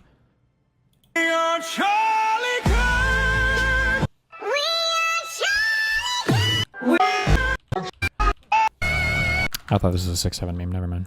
Cringe. There's nothing about this presidency that I want to emulate.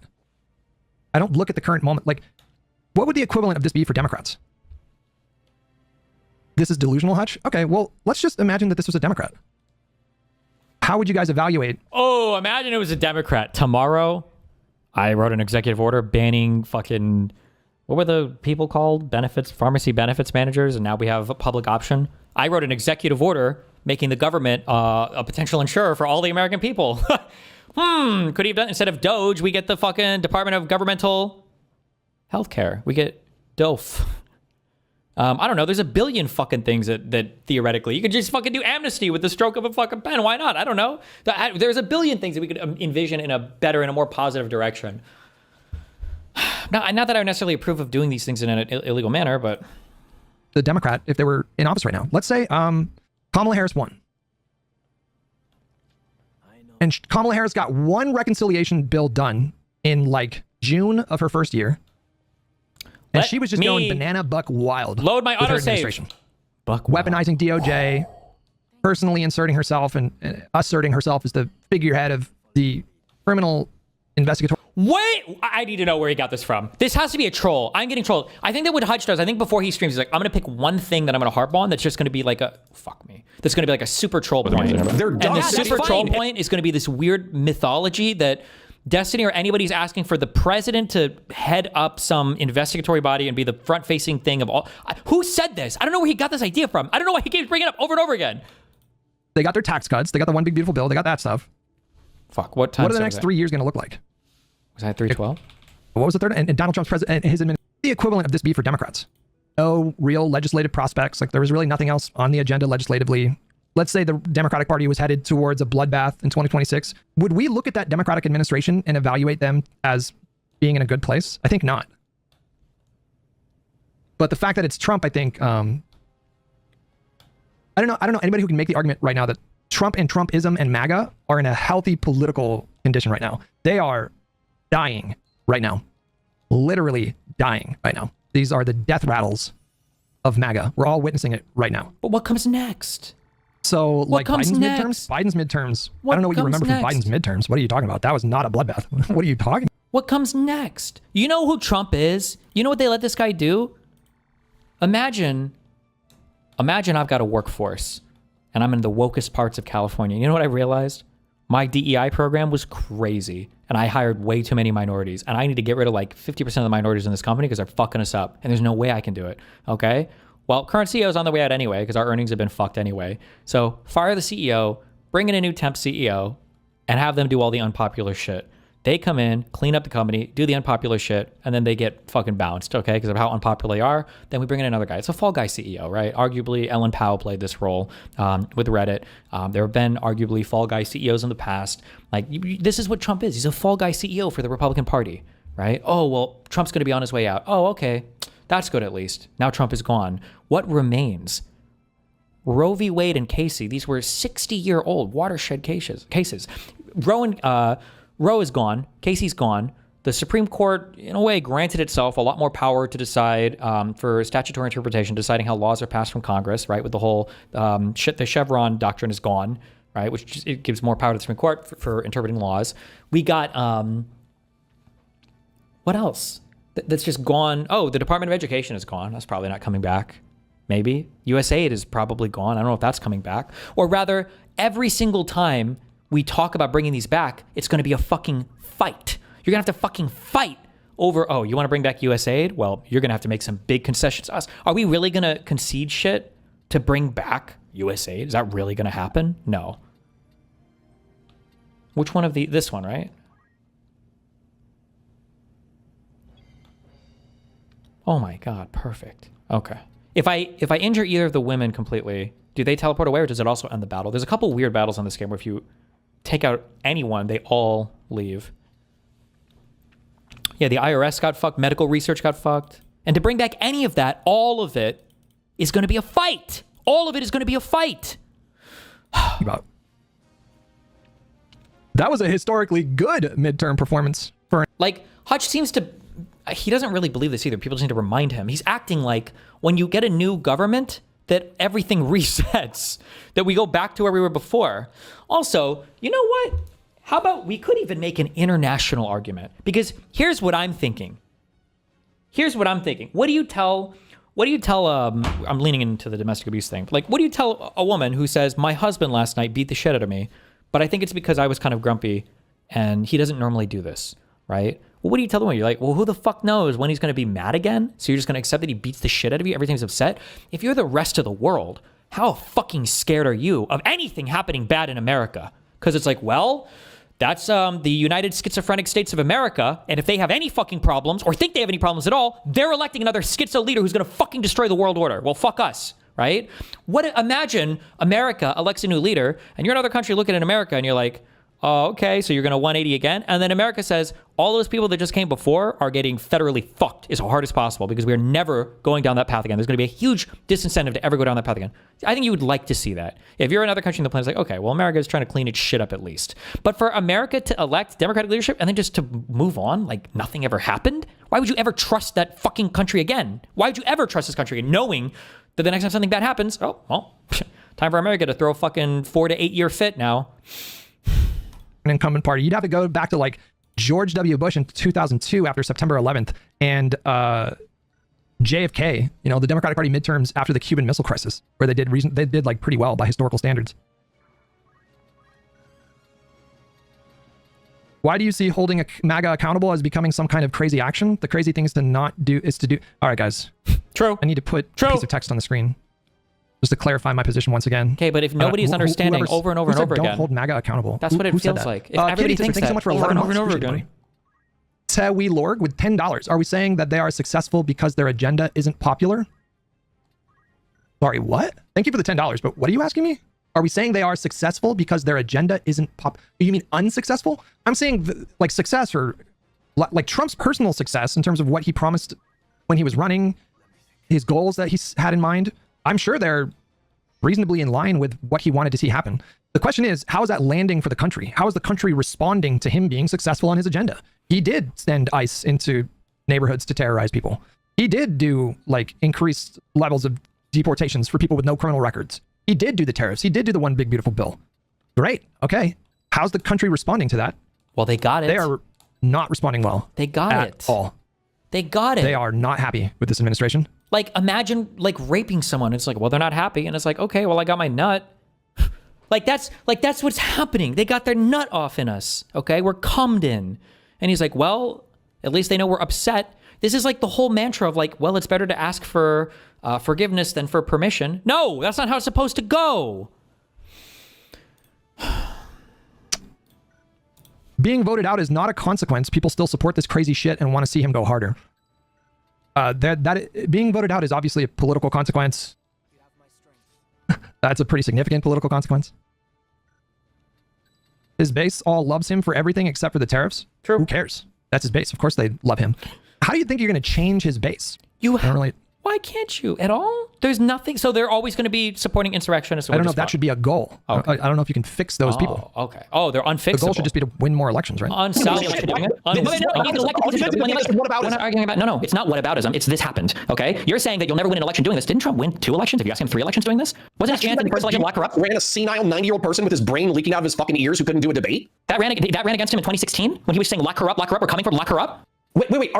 What's the point that you're trying to make? If you're trying to make the point You're telling me that you're saying that if you act vindictive and evil, no one's going to want to vote for you. Trump ran on vindictive. How do you explain the moderate win? This is such an incomplete analysis of the impact of Trump's rhetoric. We're isolating 2016 and 2020. I mean, 2016 was a much more decisive. We're isolating 2016 and 2020. My brother in Christ, those were the last two elections with a lot of the same players involved. It's a victory in the House. He had like a, what did he have? Like a, Vishy, what was the House majority in 2017? He had like a 35 or 40 seat majority or something. He had like a 3 seat majority in the Senate. And then what happened? Years of losing. Like when Roe and Casey were gone. You know, they did not do well in like when USA was gone, when the Department of Education years, in special elections, and then in the midterms they got blown out. 2020, all the research. He became the first one-term president since George H.W. Bush lost in '92. They did pick up a few seats in the House in 2020. That wasn't ideal, but we won how many seats in the Senate and one control the Senate? Wow. And what do we get for that again? Greatly limited losses in the midterm elections. I need, you know what I need? I need What do you need? I need Laksha. I need him on speed dial. To talk about how Donald Trump has hurt the Republican Party electorally. 2022 is really the best example, I think, of this. It's the year that the Democrats, I think, really kicked off the Pied Piper strategy. The Democrats were putting money into Republican primaries to elevate the crazier candidates. And a lot of people criticized the Democrats for doing that at the time because they said it was too risky. But boy, did that play out well. It worked. It actually worked. Because of that strategy, and because Donald Trump kept elevating the craziest candidates over the more politically sound candidates, like the Republicans lost so many winnable races in 2022. That was Donald Trump's fault. I don't think we should. I think it's so narrow to evaluate the strength of Trump just based on 2016, him winning in 2016 and 2024. Evaluate them on their wins. There's so many other races that happen in this country that are so consequential. Why would we limit it to just his individual races that he won in 2016 and 2024? You could very easily make a strong argument that the Republicans would have been way more successful electorally in the last 10 years of Trump if Trump wasn't the guy, if he had never entered the race to begin with. Old Scotty with $5. You're discussing policy, whereas the demand is for punishment for criminal corruption. I'm not opposed to punishment for criminal corruption. Mr. Feeney, is that a reference to fucking Boy Meets World? With $5, people think you're against accountability because you got stuck arguing against the president should lead it point, and everyone got confused. And no one knows where that point even came from. I was so clear about my 2 conditions. Oh. The first condition, if you're going to do some kind of mass accountability project, some kind of series of criminal investigations, potentially prosecutions for Trump and people in his orbit, which I don't really know how you can do that at the federal level if he does pre-pardons. But if you're going to do that, if you want to do that, the president should focus on policy, legislation, running the executive. No one is saying otherwise. They should not be the figurehead. They should not be involved in that kind of way. And it should come from a special counsel. Those are my 2 conditions. Satisfy those 2 conditions, This is a great bait. And I'm on board. I give him a 10 out of 10 for this I think it's on some of you guys to explain to me why the president has to be the I support this bait. Why is that necessary? No one said this. Why no one said this? Is a great bait. Maybe in a very meta way, he's trying to illustrate how well conservatives control the political discourse in the U.S. by inventing positions on the other side and then force them to either defend them or disavow them. Maybe this is like a meta thing. Hypothetical Nuremberg 2.0. I don't think you can give me an answer to that makes any sense. Ted Lorg, I'm gonna time you out, bro. Ooh. Who said that? No one is saying gaslit. Usually it's Twitch that gaslights me. Who said that? No, wait, what? Twitch, now I need you guys to be the nourishing partner. Because YouTube is gaslighting me. This always happens whenever I fucking react to Destiny content. I'm just gonna say it. YouTube starts gaslighting me. Oh my God. I asked chat. I asked you guys. I asked the question. Or I don't know if I asked the question, but I gave my 2 conditions. And the first condition is that it shouldn't come from the president. And I got a ton of pushback in YouTube chat specifically. Okay. I got a ton of pushback. Because if that's the hang up here, what are we even arguing about? Then we agree. If you're fine with my condition that it shouldn't come from the president, then what are we debating? Then we don't disagree. Why you're fighting phantoms? We have the same position then. Winning in 2020 if everybody is so hungry for vindictiveness. COVID probably had a lot to do with it. Yeah, COVID probably did have a lot to do with it. Wait, hold on. I'm not done yet. Thank you. You know what had a lot to do with 2024, Trump's win? Your mom? You said we might martyr MAGA by prosecuting. him. No, what I said is you might got MAGA. Sorry, forget. There's too much alliteration here. You might martyr MAGA by doing it thoughtlessly. If you just get in there and you start acting like the populist lefties who just always want to fight, like MAGA does, charging at people just like 100, like at MAGA 110%. That's all they do is just like they take a hammer to everything. You have to insulate those kind of investigations from political complications. And the way you do that is by satisfying my two conditions. Can't come from the president. Who said that? Have to do a special counsel. Okay. That's it. That's all you got to do. That's it. If you are okay with my two conditions, we agree. Okay, cool. Go nuts. Hold them accountable. Got him. Cool. Democratic incompetence. I agree. Democrats seem uniquely capable of snatching defeat from the jaws of victory. Why the fuck are we talking about the general when we should be talking about the primary? Trump won the Republican majority. Okay, Trump won. He did. Okay, in the initial primary. Wait, hold on.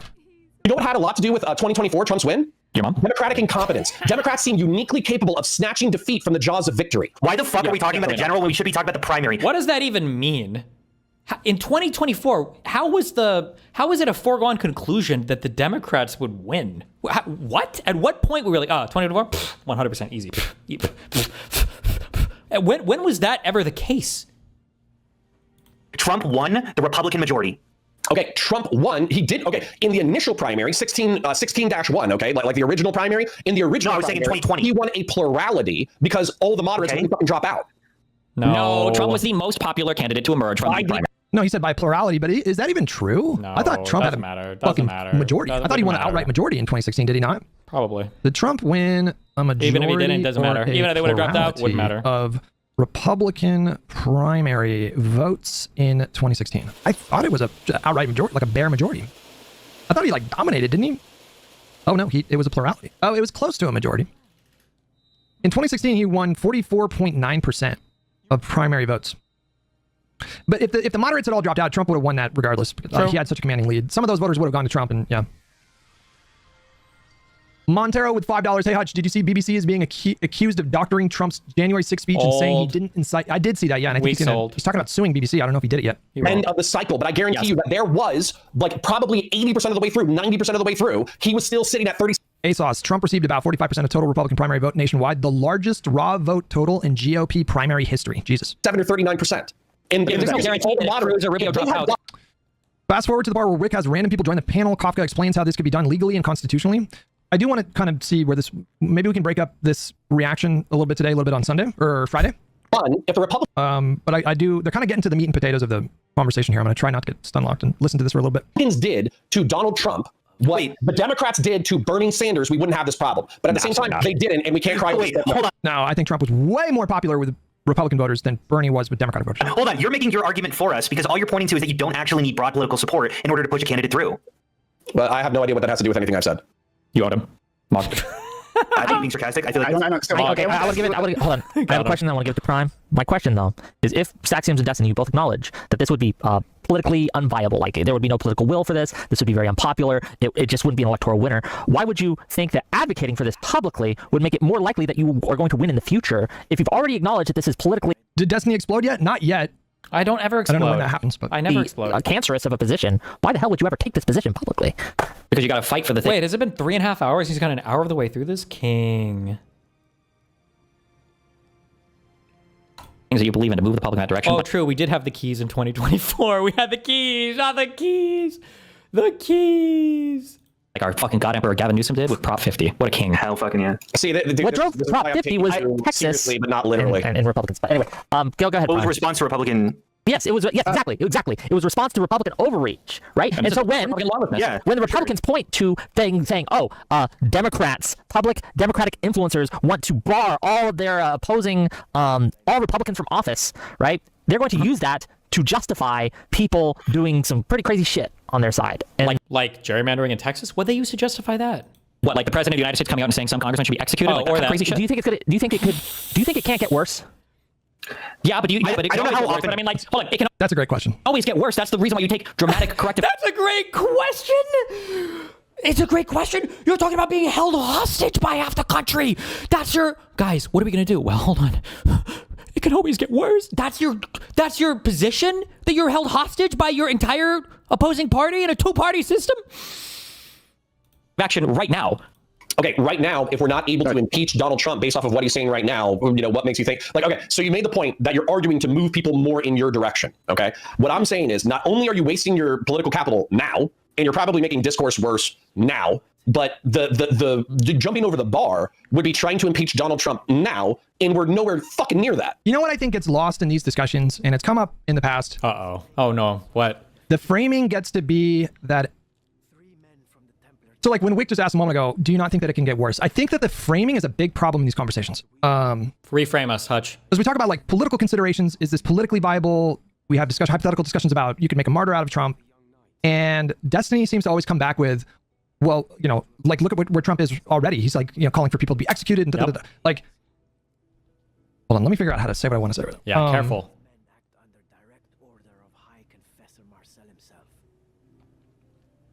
American politics are, when we're talking about a national race like, or in particular like national races, they are a fight for the political center. So when people say, well, Trump's base already love him and he's doing all this crazy shit and they still love him for that. And they'll use that line as a way to dismiss the idea that there's like Trump is paying politically and the Republican Party are paying politically for hitching their wagon to Trump. The reason why they're paying for it is because American politics are a fight for the center. It doesn't really matter in terms of the discussion. It doesn't really have a lot of relevance that Trump's base love him for the stuff that he's doing. You say, well, Donald Trump is losing. Like, look what he's doing. He's sending ICE into neighborhoods and he's breaking the law and he's doing tariffs and he's doing all this crazy shit and he's so corrupt and his base still loves him for it. Great. Who cares? I don't understand why that matters. The Republican base is not, or Trump's base more specifically, are not numerous enough to survive the political consequences of what Trump is doing.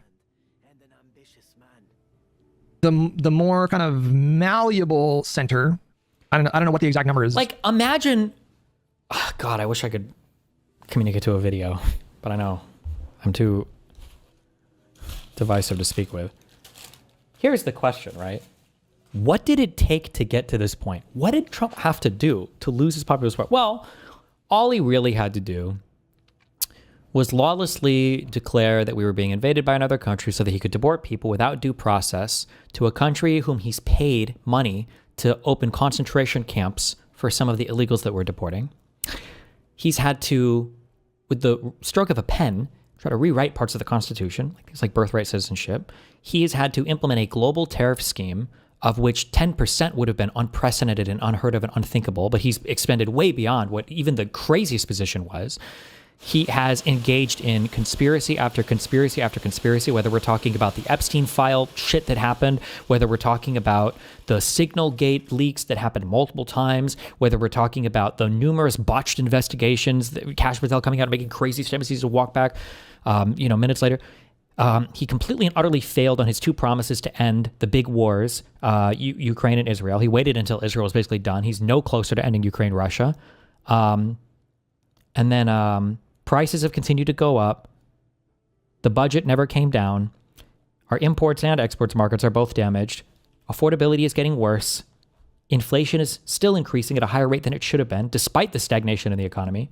We had 10% inflation. Like, okay, and then by the time, I don't even know how many more I can do. 20, 30 things, right? We didn't even get into the fucking crimes, okay? We didn't get into the historically unbelievable cryptocurrency things. We didn't get into the weaponization of the DOJ in terms of writing executive orders to target law firms and the whole Eric Adams, Pam Bondi shit. We didn't get into the tweeting out that he wants to prosecute 3 political opponents with the attorney that he wants to prosecute them with, and then that attorney being illegally appointed in order to prosecute those political opponents that the judge has just finally thrown out and said that she shouldn't have been appointed at all.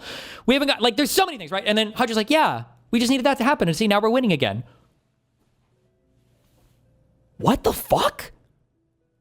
Meanwhile, on our side, what did we do to lose? Well, Kamala really didn't disavow that trans is hard enough. And Biden had that really bad debate performance. So, like, we kind of deserve to get fucking reamed by the Republican Party. Okay. And all those things were just the second Trump term. It doesn't even go over Trump. It doesn't even include... That was the first 9-10 months in office. That doesn't even get over the 4 years he had before. It's not incredibly large amount of people. It's like around 10, 15% of people that are, like genuine swing voters, like people that can be persuaded away from Donald Trump. Those people are moving massively away. Emergency in DC. What's up? National Guard shot outside the White House. Oh, the deploying the National Guard to all the American states for no reason, saying that he would invade Chicago with the military, 10xing or whatever the budget of fucking ICE for who knows what the fuck. 2 U.S. National Guard soldiers were shot on Wednesday near the White House, and their conditions aren't immediately known, according to law enforcement official not authorized to discuss the matter publicly, who spoke to AP on condition of anonymity. The incident happened near the Farragut metro station and comes amid a controversial deployment of troops to U.S. Capital City ordered by the Trump administration. Emergency vehicles were seen responding to the area. He succeeded even allowing for the war. His right. I suspected the church in the night, if I were to guess. I'm not seeing a ton of coverage of this incident just yet. Why would you?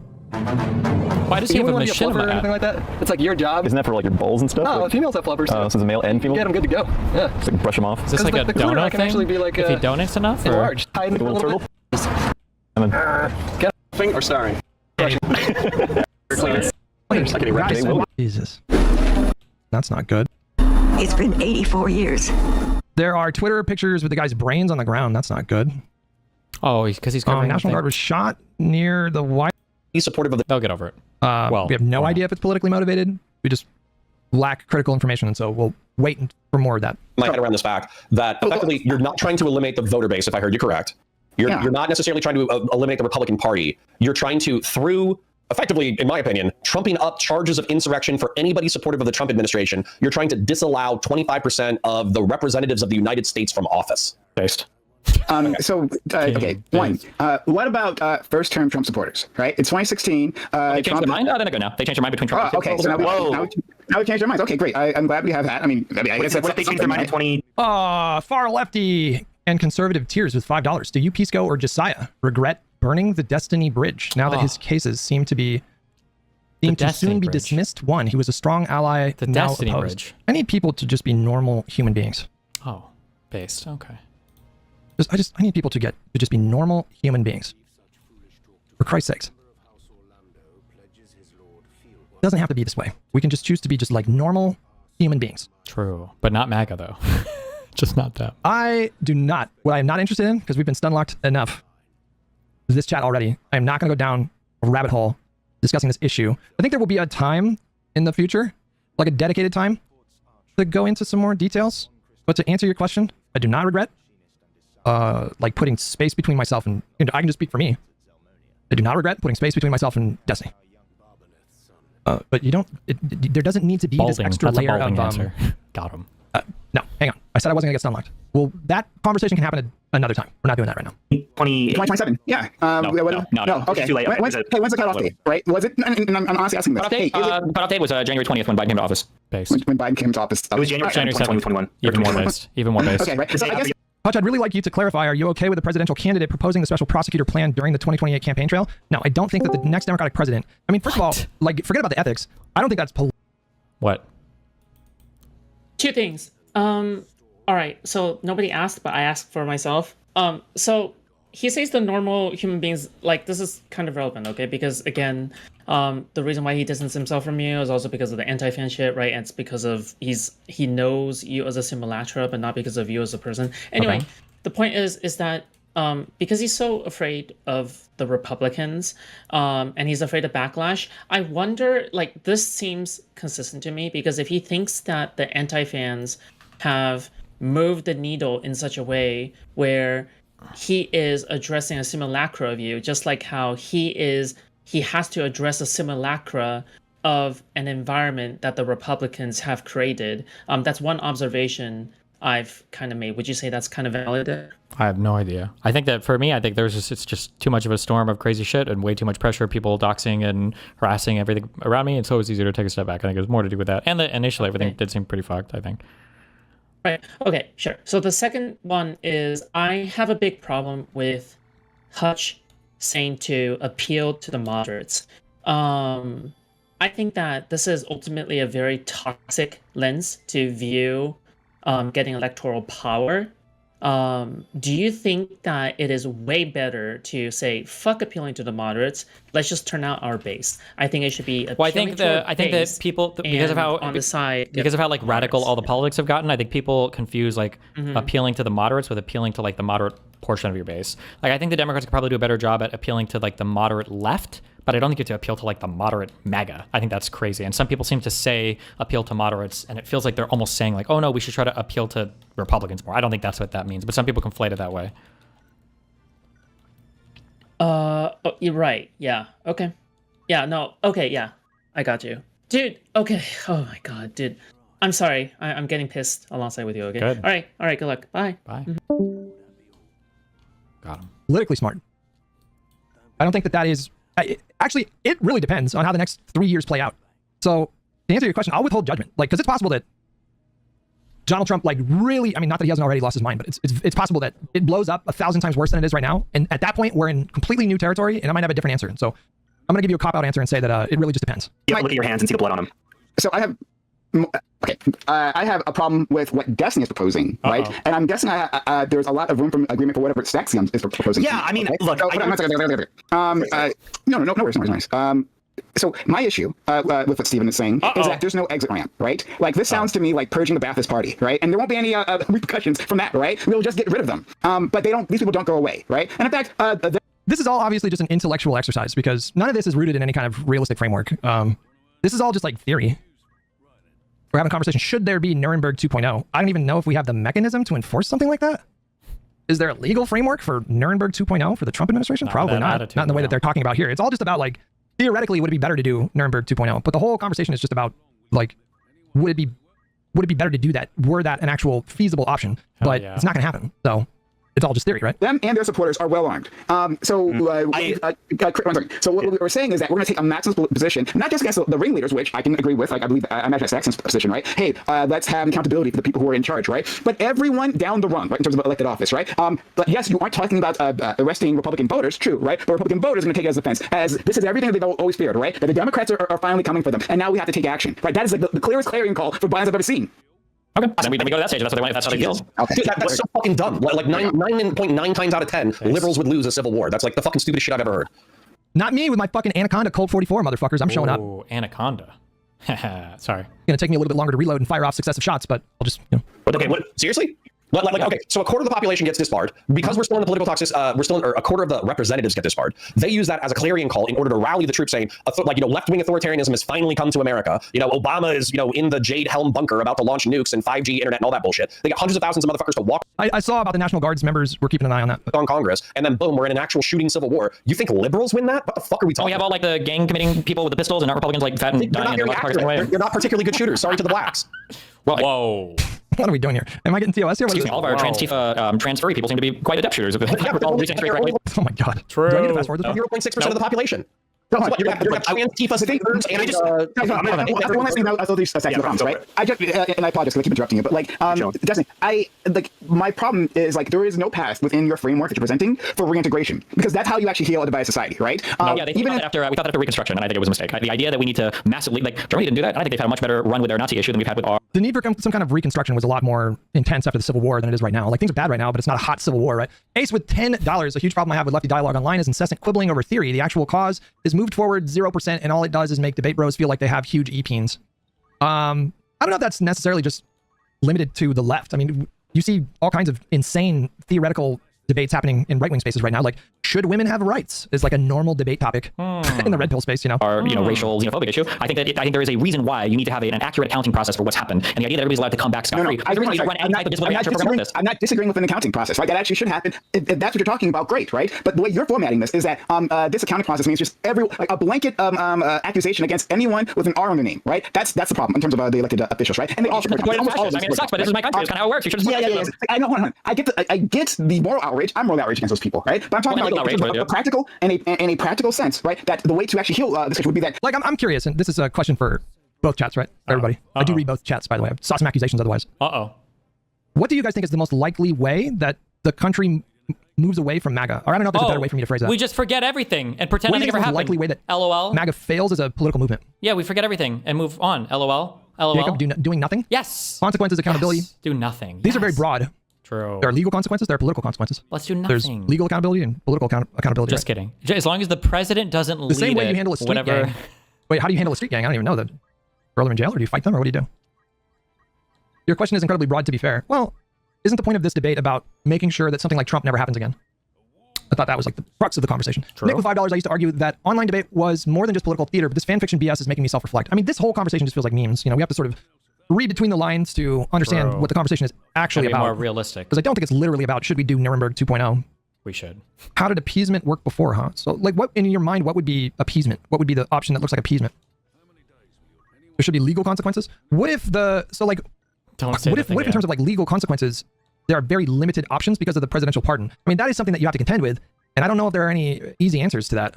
How do you force legal accountability if the president can just pardon everybody in the cabinet? Oh, so as long as he pardons everybody, Hutch is saying we don't do anything. King, this is the king, yes. There's state charges, sure, yeah. King. But King. What would those charges, I don't even know what those charges would be.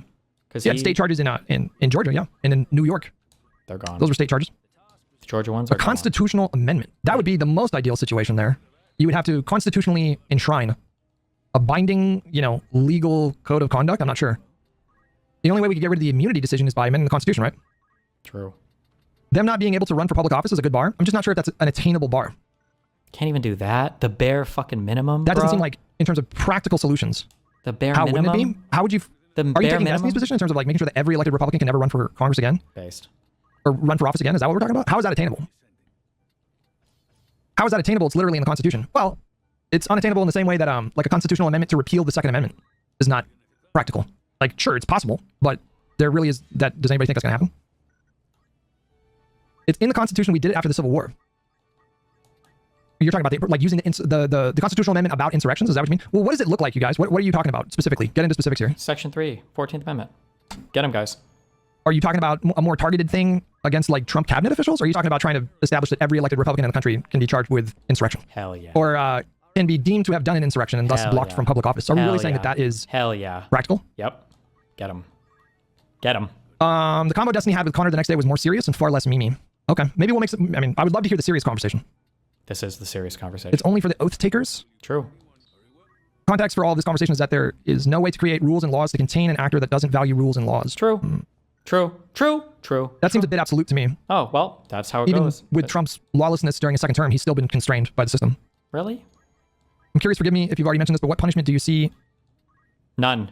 Remember, as appropriate just for say the special level counsel. of lawlessness we've seen so far? Just say special counsel. I really don't have like a legal rationale. Yes. I would have to ask like Kisco about like the various laws that he thinks the Trump administration have been breaking. But unfortunately, I think he's shielded by the presidency and the immunity decision to a very large degree. And so I don't really know what's possible. There we go. in that kind of sense. Base. Nothing. Yes. I just cummed, by the way. Just letting you know. Going away from MAGA wouldn't be good enough for most of these chatters, and definitely not Destiny. They want a single party state. I guarantee you ask them pick one rep, and they would like his president, and they couldn't pick one. Republican? Oh, I don't know, maybe. We could use SEAL Team 6, for example. Talk about practical. Trump coin has a $2 billion market cap, and you're talking about constraints, Hutch. What a joke. True. I don't know why you're getting saucy. Are you disputing the fact that Donald Trump has been constrained by the system? Are you really not imagining the various ways that he's been constrained by the system? Like, he can't just will a legislation into existence. He still needs Congress for that. Like what? He couldn't stop them from voting to release the Epstein files. He couldn't pressure the Republicans in the Senate to get rid of the filibuster. Well, except didn't he literally pressure Bondi to censor parts of it, or the FBI to censor parts of it? I don't even know if we have the whole thing, right? Wasn't he literally kind of sort of doing this for like a year?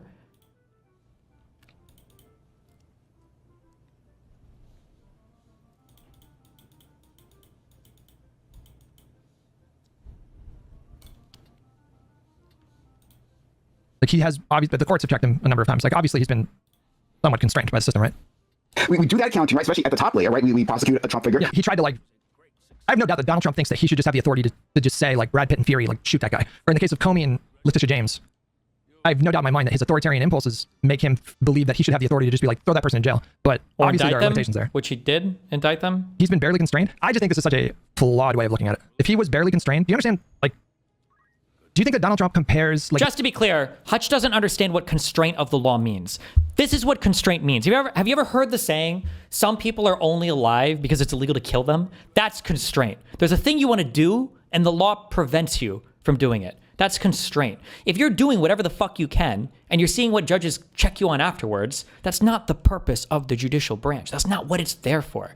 It's not there for you to test every single esoteric, I don't even like to say legal theory because I'm giving it their pretense that they're actually trying to do legal things. It's not for you to break as many rules as possible and then have the people come out at the end and go, hey, that was a broken rule, that was a broken rule, and that was a broken rule. That's not what it means to be constrained. literally in terms of what he wants to do and what he's able to do. Do you think he compares with Mussolini and Hitler? He's obviously nowhere close to that.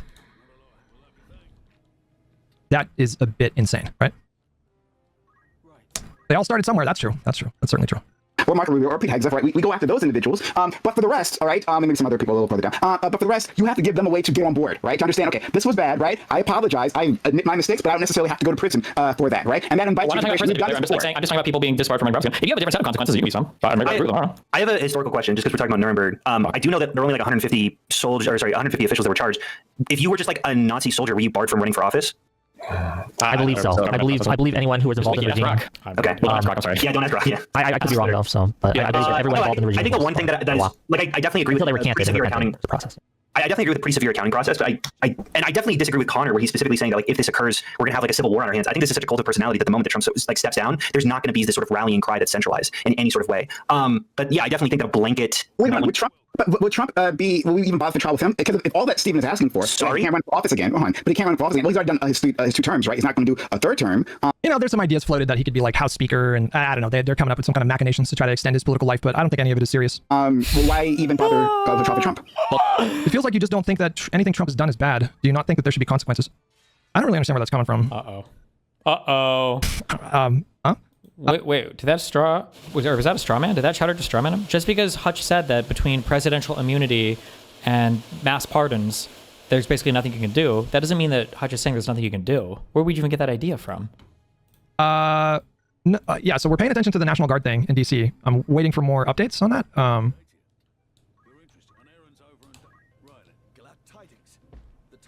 not seeing a lot of reporting on this. There's surprisingly little discussion happening right now about the National Guardsman that was shot. Like, I open up my Twitter feed and, I follow a lot of political people, and there's just not a lot of people talking about it right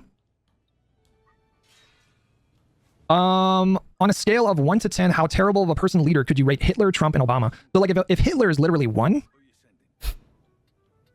that's an interesting question. If Hitler is literally 1, and Obama was 10, I'm not saying Obama was 10, but, like, I guess I would put Trump at, like, because you would have to have, there has to be a spectrum of bad. And if Hitler's literally 1, and let's say Obama was like a 7 or an 8, then Trump would have to be like a 3 or a 2. But what's the criteria here in terms of the total destruction that has been done? Then you would do that. But in terms of like competency, or just like Trump is a 1, right? But if you can't put him literally in the same camp as like Hitler, right? Like there would have to be some kind of way to distinguish that Hitler was uniquely terrible in the scope of human history. What do you think the repercussions for Trump leading politicians or elected officials under the Trump admin should be? In a just world, then I of course I agree that Donald Trump would have been deemed to have participated in an attempted insurrection and prevented from ever running for office ever again. In a just world, Donald Trump would have been convicted in the Senate for the second impeachment. McConnell would have demonstrated real leadership in that moment and actually, whipped the votes on the Republican side to get that done. I do think he could have influenced the outcome in that way. So yeah, obviously that would have been ideal, but I don't really think in those terms. Before we talk about what I think should happen, I prefer to focus on what can happen. Like what are realistic consequences? What's a realistic way to get to accountability after Trump 2.0 is done? New York Times has live updates, and Trump made a statement. Yeah, hold on. Is it 4 people that were shot? Hold on.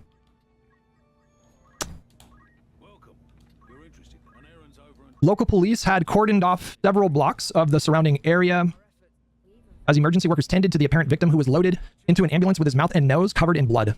Wow. Oh my God, why would you do... All right, I'm turning off Tangent. What the fuck? I'm sorry. What is wrong with you guys? Don't laugh. What are you doing? Sorry. Oh, yeah. Don't do that. Is not, Jesus Christ, man. Tangent might have to go. It might have to go. Not that I don't appreciate, the extra $32 a month or whatever, but we need to rein it in. That's what we need. We need accountability for Tangia users. We need a Truth and Reconciliation Committee for Tangia users. Is that like his donut And we thing? need to pass some serious reforms, reining in the power of Tangia. The identity and condition of the Guard members were not immediately known. Caroline Levitt, is that how you say her name?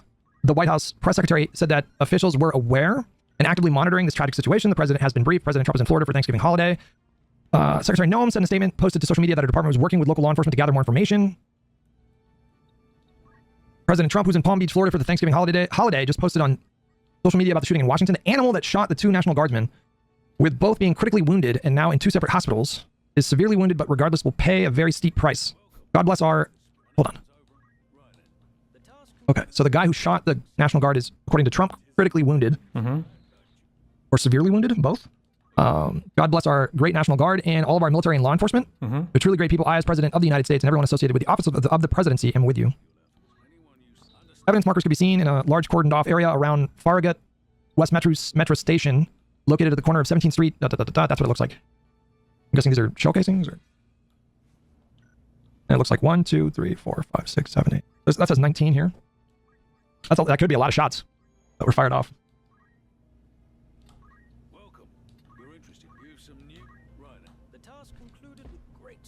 Tim Moyer, 48, was headed up K Street to a shop when he heard 5 shots ring out. He said, I knew right away it was shooting. I live in Albany, Georgia. Would this react? And we hear that all the time. Moyer said he was in town for Thanksgiving visiting his son who works in the White House. I just saw a bunch of people start running as soon as the shots came. One suspect is in custody.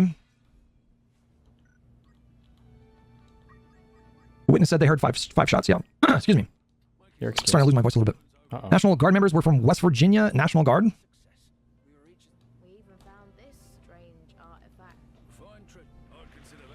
I think, yeah, that's all that is up to date on New York Times right now. Okay. Well, Trump would be charged with different things. His entire family's wealth would be expropriated from him and given to the United States of America. All of his family would be stripped of all their business, all their assets, and then they can go rebuild their shit in Russia, wherever the fuck. United States out there, but every single thing would be taken from that family, 100%. Listen, I don't even think this is a real conversation. I think it's not. This is a conversation about what would happen in a just world versus Take it what is all. the course of action that is actually feasible, possible, Take it all. practical. Enriching yourselves with the traffic or whatever of the office. That's similar gotta be to illegal, I Newsom think. is plotting out an extreme position, and then he's watching Prime in Staxiums who are trying to steel man his position, sprinting over to him, being like, Daddy Stephen, can we do Nuremberg, but maybe not as extreme as what you're talking about? Can we just like, instead of incarcerating them and disappropriating them of property, could we just like, maybe bar them from office? Okay, maybe we could do this, maybe we could do that. No, fuck your extreme position. Your extreme position is bullshit. Staxium and Prime Kai is trying to find a sensible like version of your thing. It's a waste of time and energy. And this is part of what I'm saying is like, all you're really doing is, because I have like a few MAGA people in my chat, all you're doing is the MAGA people are like, oh, this is who we knew. We knew Stephen was like this the whole time. We knew that he was a left-wing authoritarian, communist dick sucker who was gunning for us. Like, dude, that all you're Not doing the is you're right-wing giving people red in meat to your people that already hate chat. you. That's all you've done. No. I don't know how not to give red meat to those people, though. You can't, because it's a trap they've said that Connor keeps falling into over and over again. If somebody's beating the shit out of you over and over again, you go, I'm beating this guy because he's violent. I'm beating this guy because he's violent. I'm beating this guy. And as soon as he's like, look, see, I told you. And then all the other people around like, wow, you're playing right into that dude's rhetoric. I noticed. No. Back. Like, you're playing right into that guy's rhetoric. Speaking the truth is never a trap, okay? I agree that it doesn't, I mean, I'll just reaffirm. It doesn't really matter what MAGA says because it's not about them. If you're talking about some kind of mass accountability action, then you're probably going to need the support of like most of the people that are in the center.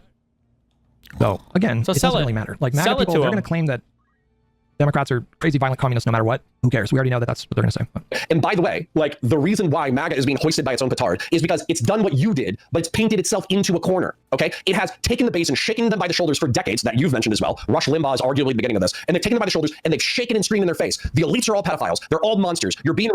So the world isn't fair, but how doesn't this just slowly pull us towards Trump 3.0? I gotta say, guys, the odds of Trump 3.0 are very low. No, they're not saying like actually Trump running for a third term. They mean the next Trump. No, how can he not? There's no way that he's misunderstanding that. Very low. I think we're gonna have midterm elections in 2026. I think we're gonna have presidential elections in 2028. I think that Donald Trump's name is not gonna be on the ballot in 2028. Oh my God. And then we're just gonna enter the post-Trump era of politics. Not in the sense that he's going to totally shrink away or try to give up his influence. It's not about Trump. Or position as a potential kingmaker within the party. It's but not about Trump. We have about 3 years left in this term, and that is going to be the end of the Donald Trump presidency. And then we're all going to go back to normal. Then everything's going to be post-Trump. Expansion of the Supreme Court, reform pardon power. So with that, you can't actually do that through legislation. You need a constitutional amendment. Term limits, that's another thing that can't come from legislation. That would have to come from an amendment. I'm pretty sure it's the Constitution that sets the term for the House Representatives at 2 years and 6 years for the Senate, right? So you have to amend the Constitution there. And anti-corruption laws. You can expand the Supreme Court. Congress does have the authority to over the judiciary in that way. And you can do anti-corruption laws. And you should do those things. Yeah, I go back and forth on expanding the court. I don't know what the right answer is. I lean towards yes, but not a perfect solution by any stretch. And you do, I think, get at the problem in a better way by reforming the Supreme Court, by implementing term limits and establishing an enforceable binding code of ethics. Binding. If you can do those things, then you're addressing the problem in a much more permanent. Fuck, I don't know if we actually put that in any of the laws. Did they write binding on the bottom of any of the broken laws? Like for the Hatch Act? I don't know if they put like binding, like must follow, like have to follow this law.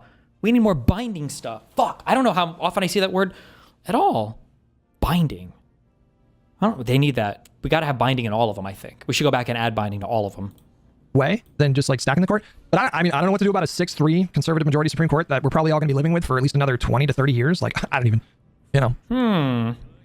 Maybe it gets to the point because this Supreme Court is not very popular. I mean, people are very dissatisfied with the Supreme Court, and so maybe the appetite for expanding the court We can downvote them. grows. We But can right now, we downvote their don't have rulings. nearly the kind of appetite for expanding the court that would produce legislation. Even though people are upset with this Supreme Court and they don't approve of the Supreme Court, expanding the court is still pretty significantly unpopular. So I don't even really understand necessarily the point of discussing that at this point. The answer is to expand it so that one justice oversees one circuit of appeals. How many circuits of appeals are there? Are there like 13 or something? I don't even know. Is it 15, I think? Something like that. Did you see the suspect when you were looking on Twitter? I missed you saying it. No. Is there a picture of the suspect? Is there 13? From House? Weebleman says, but we have to do all this without upsetting MAGA. Otherwise, we shouldn't do it because it hurts Dems politically, yeah? True. I'm about ready to start banning people. I don't care if things upset MAGA. Neither should you. It doesn't matter. Are you talking about the mysterious moderates? It's a naked dude on a stretcher. Wait, what? Is this dude literally naked? Am I looking at his wiener right now? Let me take my glasses off so you can't see anything in the reflection.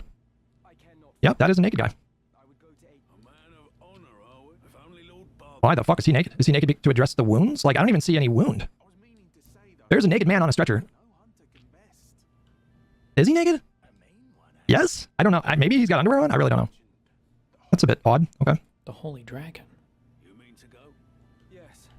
You can't be mad that you're not threading the needle of your two takes. You even said you weren't sure if a 2028 candidate he's getting would call banned. for your process because of electoralism.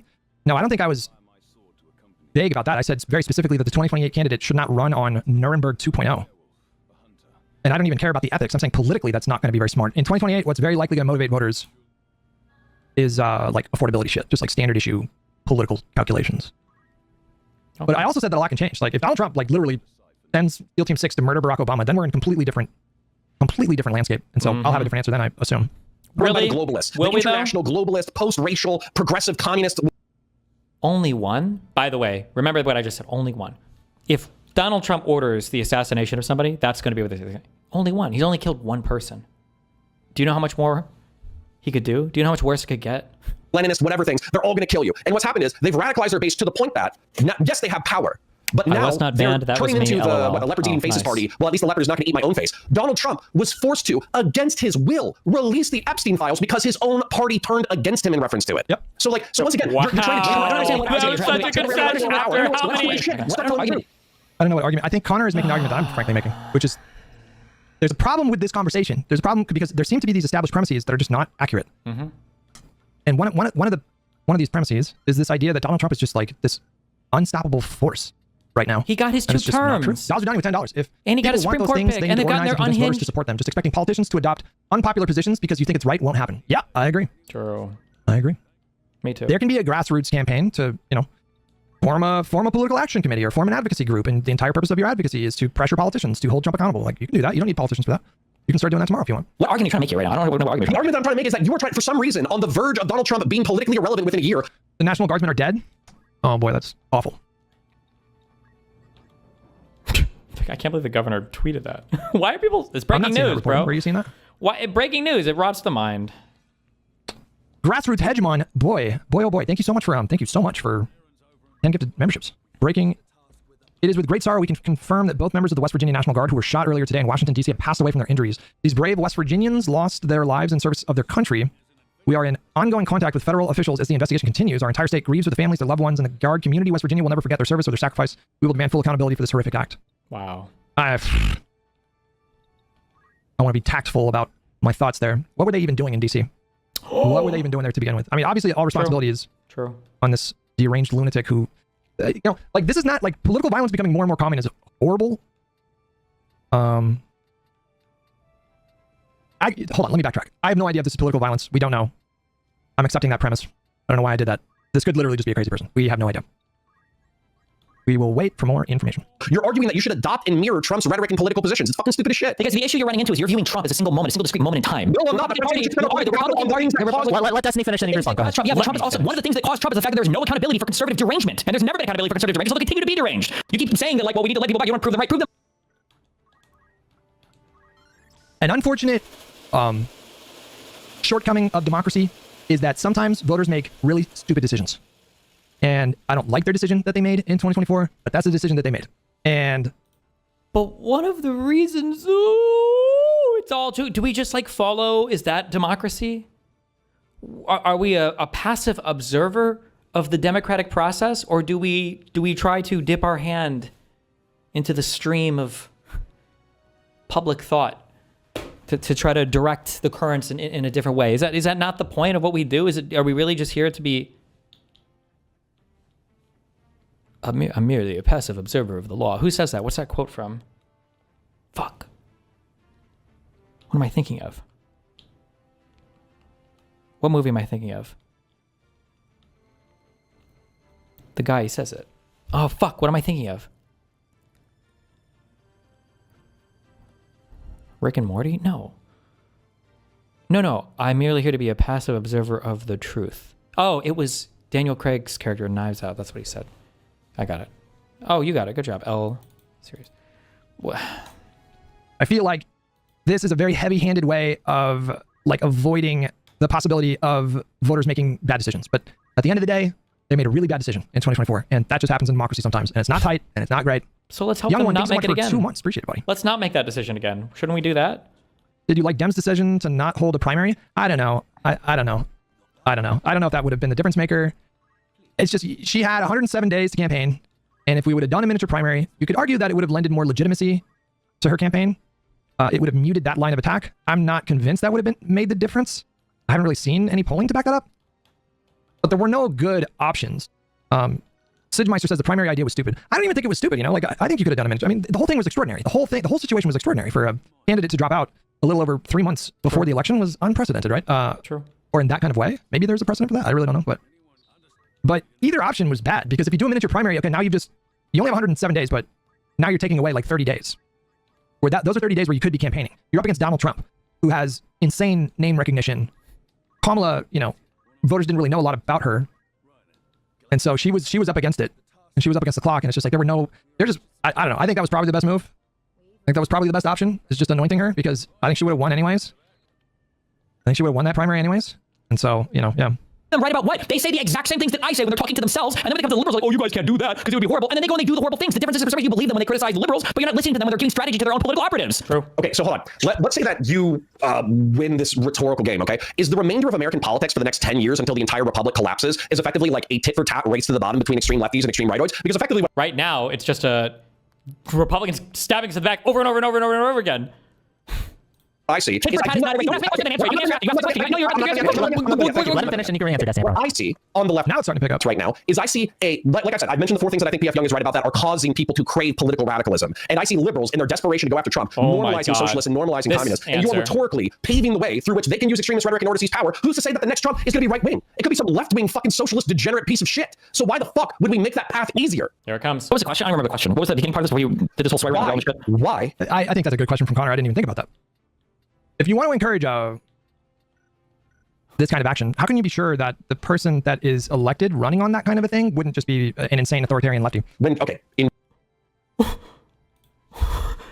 What? How can you be...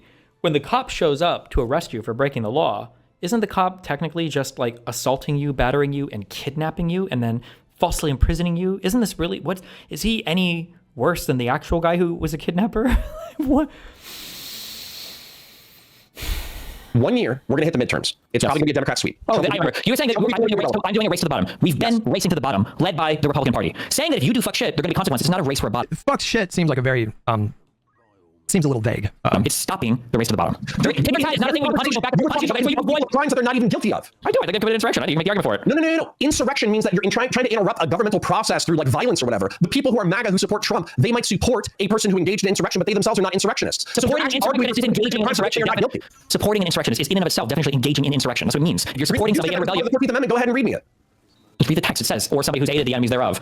Aided the enemies thereof. That has a very specific meaning. If somebody legitimately believes in the MAGA bullshit, which I don't, by the way, but if they legitimately believe it, and they are supporting Donald Trump. Says, no person should be a senator, representative, blah, blah, blah, blah. So the ending part of this is to support the Constitution of the United States shall have engaged in insurrection or rebellion against the same, or given aid or comfort to the enemies thereof. It's the same thing. Whether you're supporting them or you're doing yourself, it's considered the same. Wait, does Prime get cooked on Gaza at the end of this debate? Okay, we'll definitely make some more time to finish this up on Friday. We're not gonna be live for Thanksgiving, but Friday we'll finish this up, and And apparently there's a better conversation between Destiny and Connor about Donald Trump hasn't been convicted of insurrection, and they're but this is all just like memes, right? There you go. That's the trial. You're going to make it a crime and convict people of a crime for supporting someone who is the active president of their of the United States, but also of the leader of their caucus, the leader of their. I'm sorry. Do you believe that you should always unequivocally support the leader of your party just because he has the letter R or D next to his name? Of course not. That's like pretty much. Why did you say that as an excuse then? Why is that your defense then? You're going to charge this guy? You think this guy because he supports his leader? They believe in MAGA. They're dumb. Yeah, that's fine. And those people are enemies of my country. That's fine. There are people that are legitimate communists, legitimate fucking Nazis. Why the fuck would I care about what they think? I'm an American. I believe in the American Constitution. Why the fuck would I care about somebody who doesn't believe in the American Constitution? What a stupid fucking argument. By saying that you are going to engage in the race to the bottom, I think you are paving the way. It's not a race to the bottom. How is it a race to the bottom? It's holding people accountable for breaking the law and for encouraging and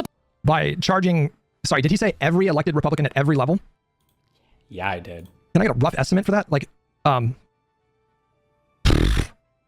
estimate how many elected Republican politicians exist in the U.S.